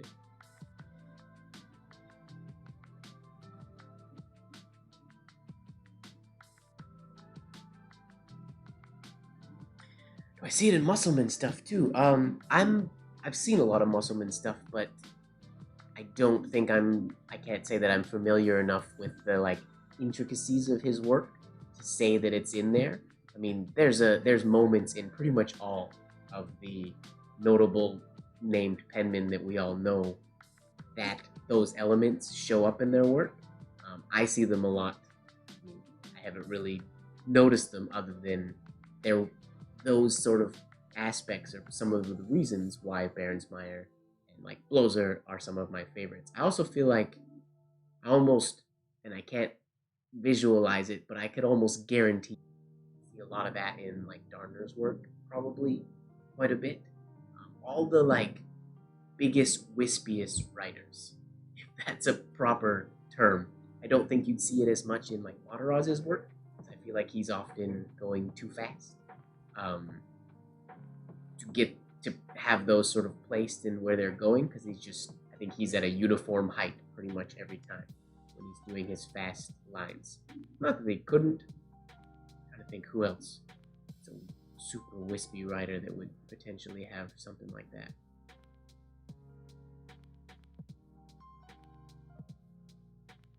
I don't I don't see Lupfer as a super wispy writer, but maybe his work, I don't know. Because it's less about the letter form and it's more about the like artistic flourishers, the guys who get into the more artistic writing. Kanan, maybe, but I don't think so. His hairlines usually seem monoline.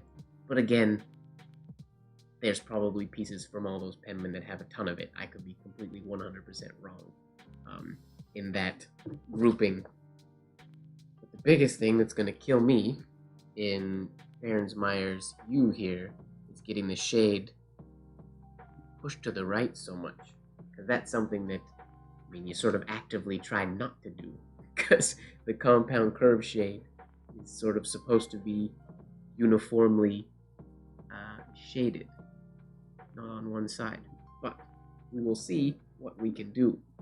Luckily for me, he's starting it off with a compound curve horizontal oval, which is my choice way of starting the capital U, so I'll be in a little bit of a comfort zone getting it started. Oh, his ovals are so nice. It's horizontal oval.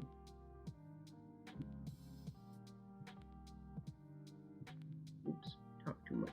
Let my ink dry.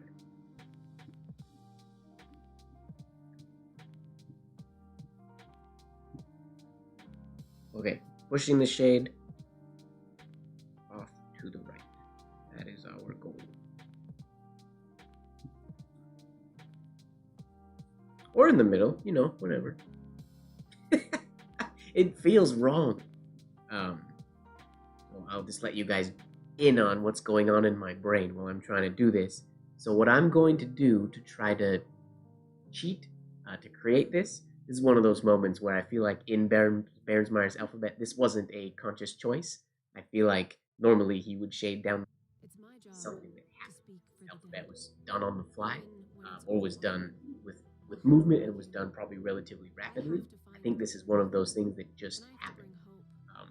So for me to try to make it just happen, I'm going to rotate my pen ever so slightly to the left, so that instead of my tines opening this way, instead of my tines opening this way perfectly even, I'm going to pen slightly this way, so that when I apply weight, they're going to open.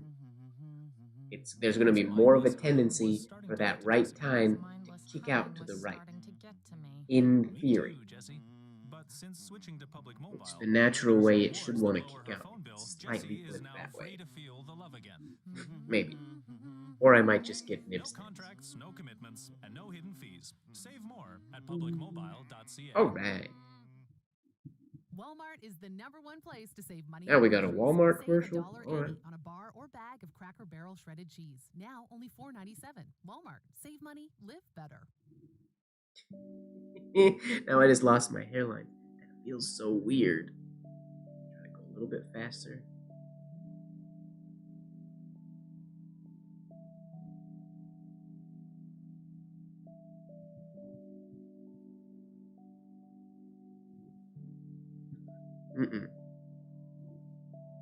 That's what we want. That kind of a... Nope. Oh. It's great. It's like the form of his letter. It's like half a oval. And then at the very end, he hits the slant line and curves over to come up like this. That's basically like the, or not that compound curve out, like that. That's like the shape he's hitting. So his shade ends up here rounded, but at the very last second, he hits the slant line. That's trippy. It's silly to be trying to replicate these happenstance writing moments, but it's also kind of fun. Okay, keep that round.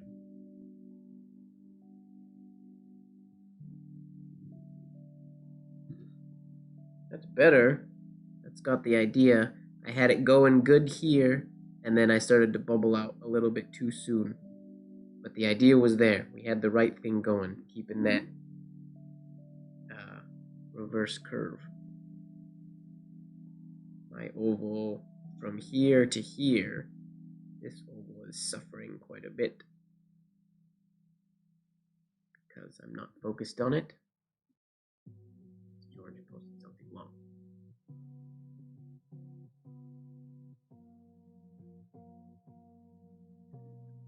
George, so hairlines will naturally be a little bit thicker when you're going slow, and that's just because, like, as an example, here for this, like even push strokes, like, which is the hairline, if I'm going slow,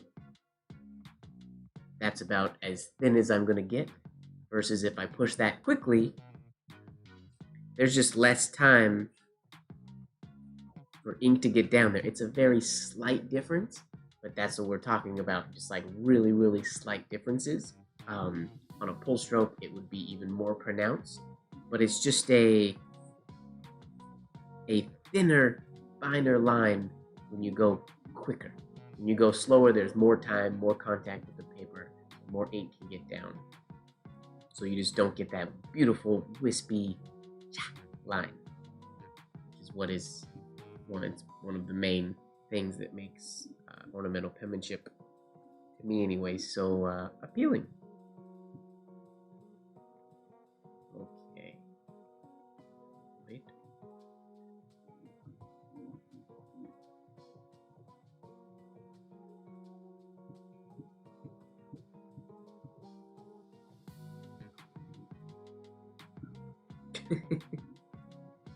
You can see my pen is like rebelling.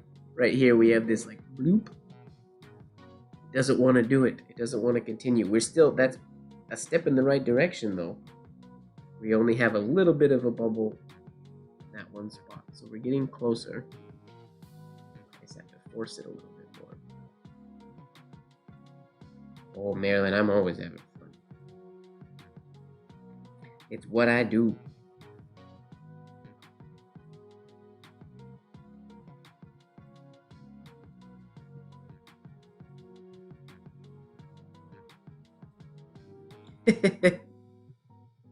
I forgot what I was doing, but check it. That's the shade I wanted. What happened there is exactly what I was going for. I even came out of it kicking to the right.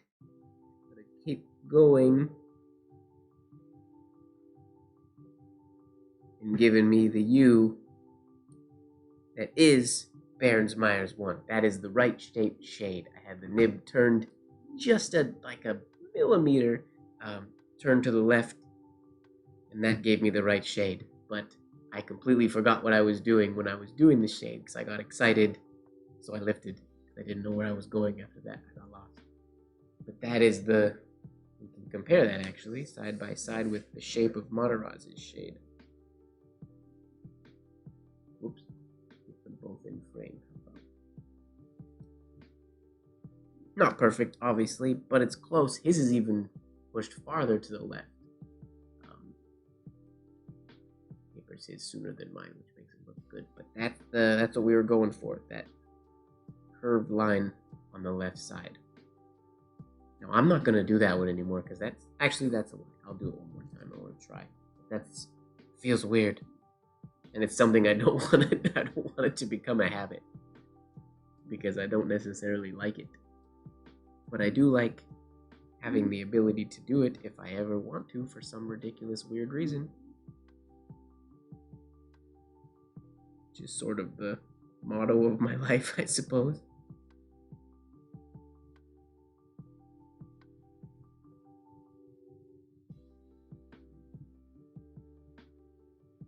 Not bad. Doesn't have the same roundness.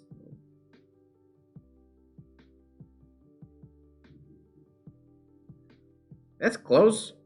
That's the idea. We have that continuous curve that continues through. We're going to leave it at there. We're going to give happy face on that one, and then a happy face just on that shade.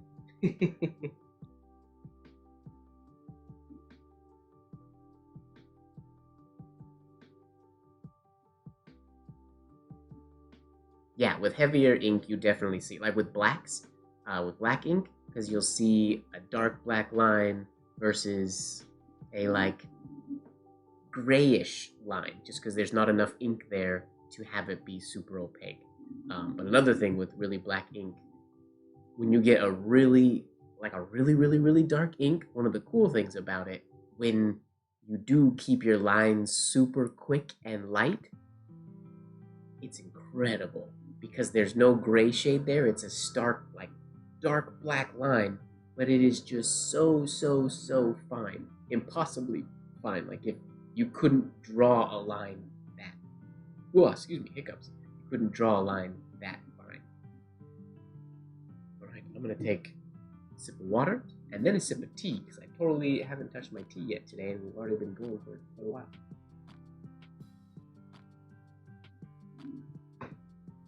I kind of forgot about it. That's nothing new. Green tea.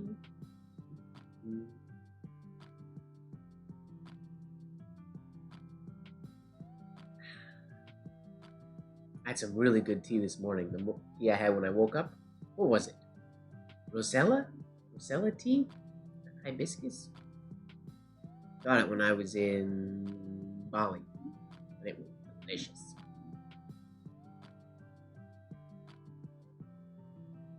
This is our standard, run-of-the-mill, my favorite green tea.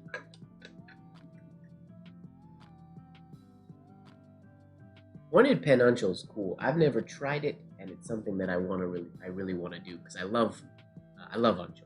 I think it's gorgeous and it's really fun to write. To be honest, I've never tried the pointed pen variation, and I want to. Thanks a lot, David. Have a good one, man. Have a pleasant evening.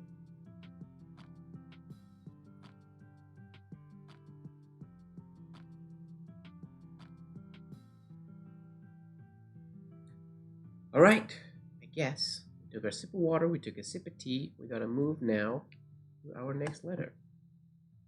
Oh, that would have rhymed. We took a sip of water, a sip of tea. Now it's time to go to FB Courtney.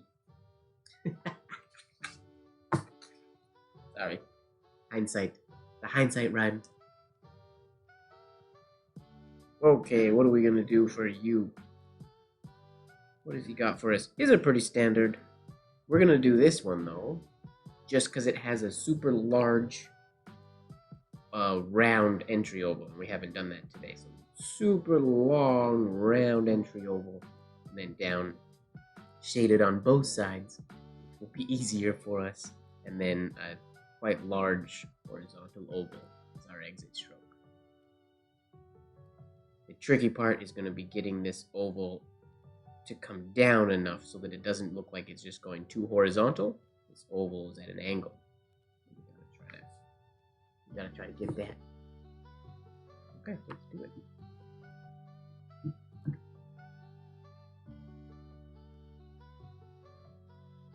All right, large oval entering the U.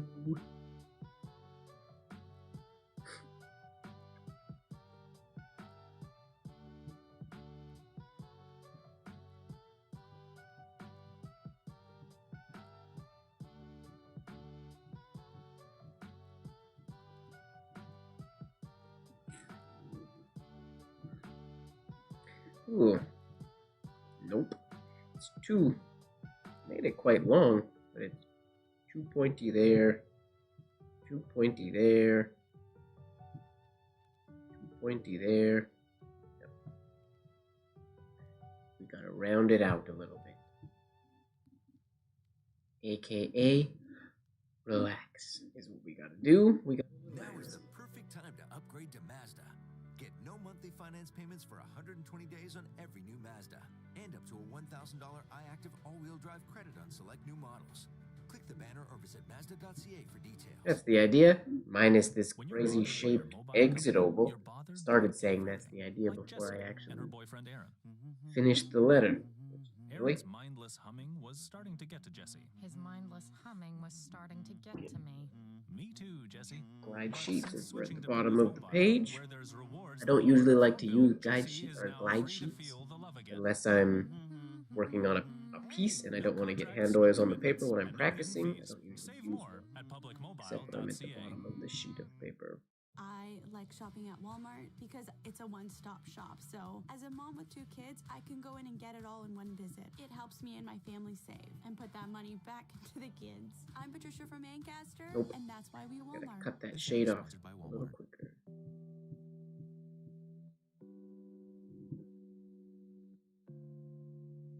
Large exit oval, like that. We should follow the slant line a little bit longer. This should be a little more round. I do believe we have a theme. My entry ovals need to be rounder.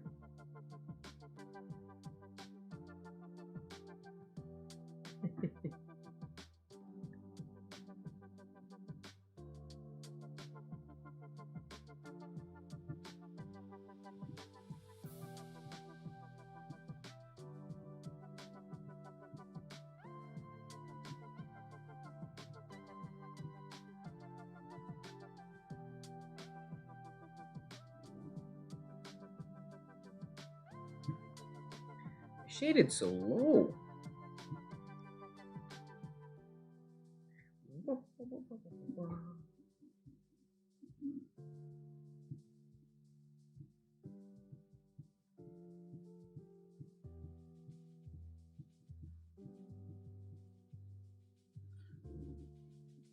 That's the idea.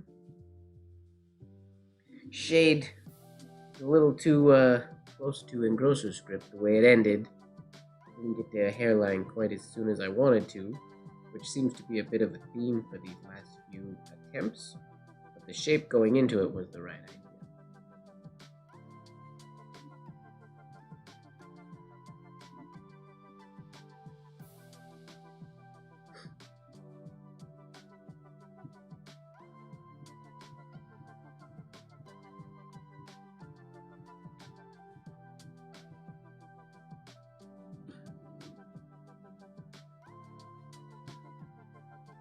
Shade was good, my wonky entry oval.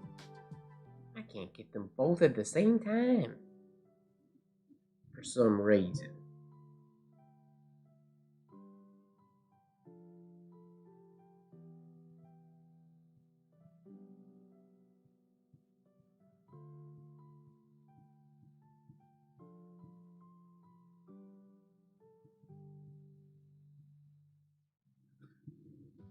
There we go. That's what we wanted. Beautiful. Nice. Nice evenly shaded taper. I'll take it. We're happy with that. I like to think that Mr. F.B. Cordy would be too.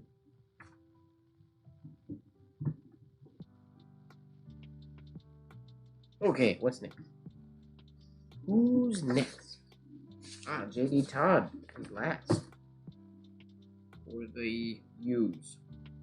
Alright, so he gives us 2 variations, a really simple one, and then... now see his shade?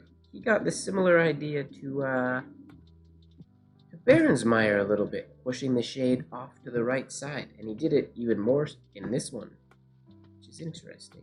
He doesn't do it on the V nearly as much. Interesting to me that he does it on the U, but we're going to do this one because it has a unique entry stroke that we haven't done yet today. Yeah. Let's dive right in. We're basically doing Behrens Meyer's U with a compound curved spiral entry oval. These aren't official names of entry ovals, they're just sort of what I call them.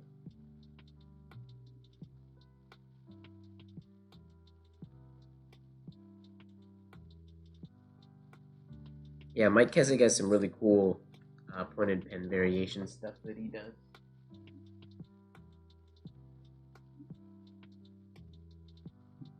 I would like to train with him more if I had the opportunity. I don't think I've... Yes, I have. Have I taken a class from him? I think last time I was at convention, or last time he taught. I don't remember what I was. I don't think I was in his class. I don't have memories. I don't have a good memory. And I'm pretty sure once I was teaching during his class, which was a bummer. Okay. This compound curve entry.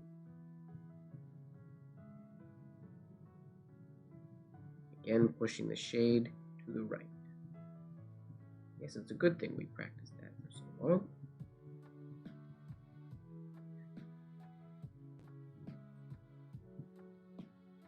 What did I do that for? This is supposed to go up like that. And entry was good, but I have this, again, plagued by that shape that I created. It doesn't follow parallel like it should.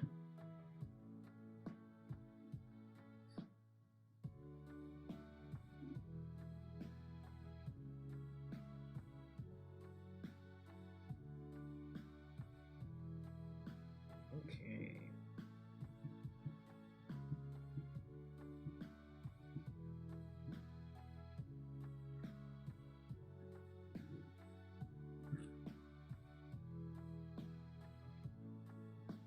Crazy shapes, but the shade, a little too low. Not quite long enough. That would match like Behrens Meyer's shade. Not Behrens Meyer, that would match like Mataraz's shade. Super low and super snappy. But JD Todd has a slightly thinner, longer shade in this example.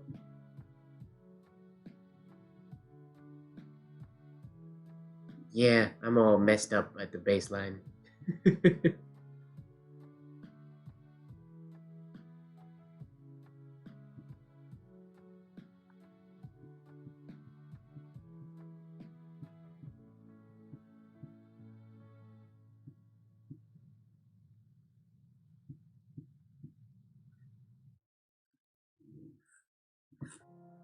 What is going on there?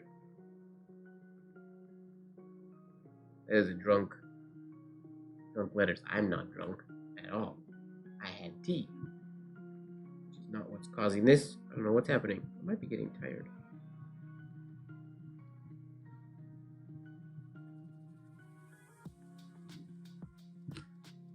It's better. Still gotta smooth out. I'm not getting our angled ovals very nice.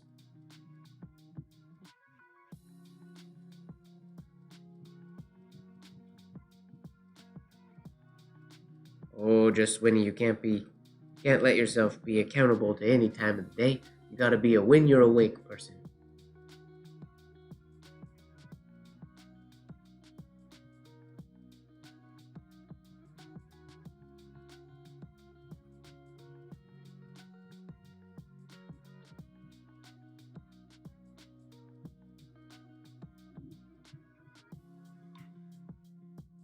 Okay, that's the idea. See if that little bit of movement got in my muscles a little bit more.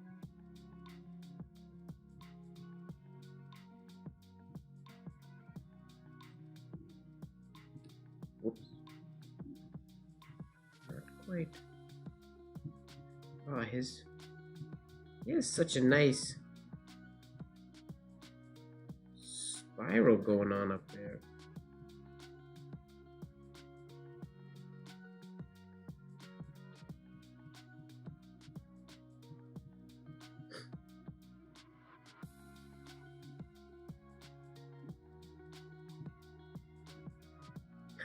Yep, Aravind, you are correct. Gotta hit that target line. It can be as tall or as short as you want it to be, but it's gotta be on the baseline. You made coffee? Fuzzy, I didn't think you were allowed to drink coffee.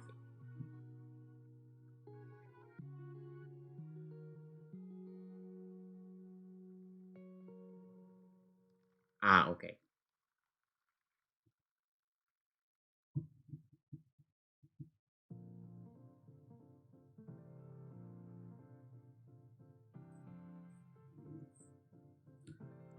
Okay, minus how low that shade was, compound or the oval spiral is looking better. Looking better.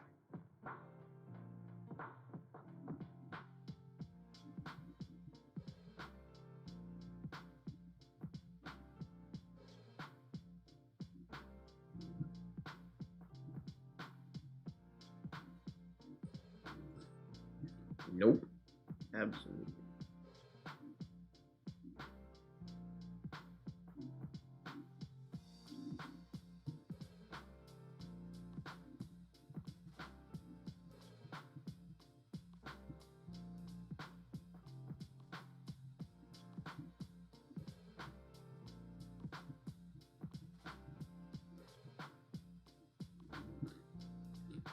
What is happening? I'm running out of steam, folks.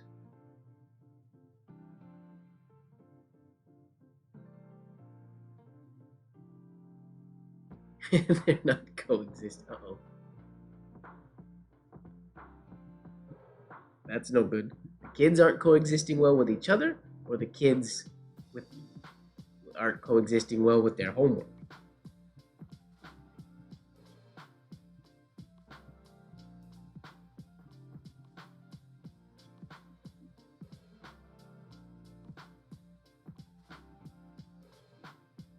Not supposed to be shaded. That was not bad.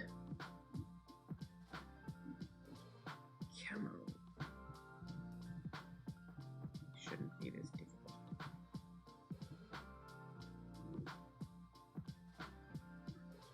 That's the one.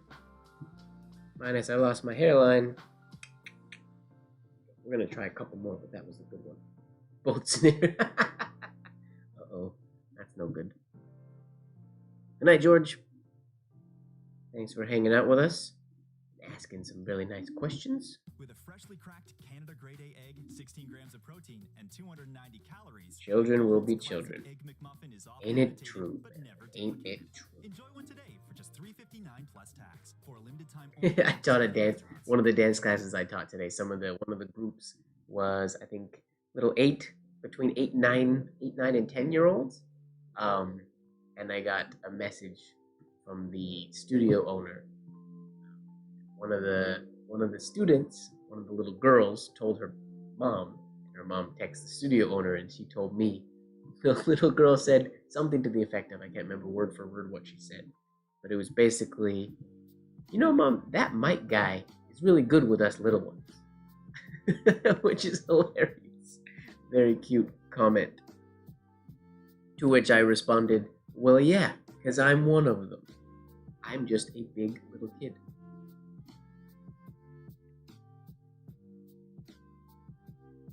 Why does the hand work good late at night? Normally because people are relaxed at night, I would guess. If your hand writes really nice at night and it doesn't in the day, it's probably because you have just unnecessary tension and stress in the day, and at night people tend to unwind. And when you are more relaxed, you inevitably will write better, even if your forms go crazy sometimes.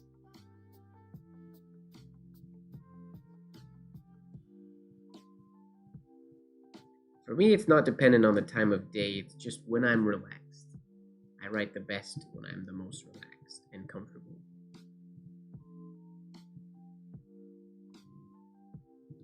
Not obviously when I did that, you.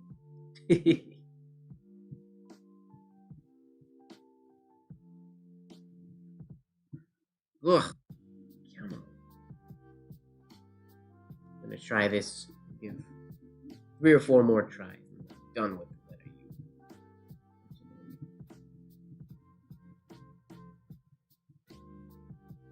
My arm is not wanting to spiral reverse ovals into compound curve shades for some reason.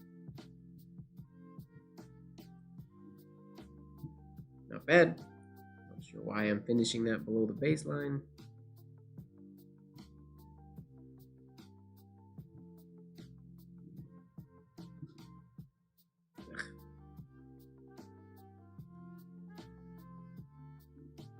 Well, good night, Lori. Thanks for hanging out. Sweet dreams when you get there.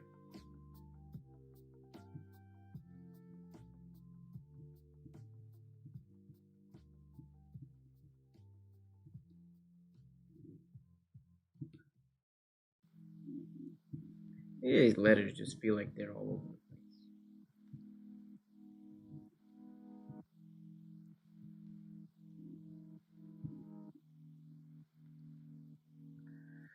All right, we're gonna call. Well, we got that one good. We're gonna call that one good. Doesn't have the shade pushed to the right, like JD Todd did it, but I'm not having much success doing that and getting a spiral at the moment. So we're gonna put this one on hold. And actually, this is gonna be where I'm gonna end tonight. I am quite, again, not tired, but I am quite worn out. My body worked relatively hard today, but I could keep going. But there are a few things I gotta do before I go to bed, and I have a really early morning tomorrow. I have rehearsal tomorrow, so I need to be well rested and on my A game. So I am gonna end tonight. I know it's drastically earlier than we normally end these lives, especially lately. We've been going quite late most of the time.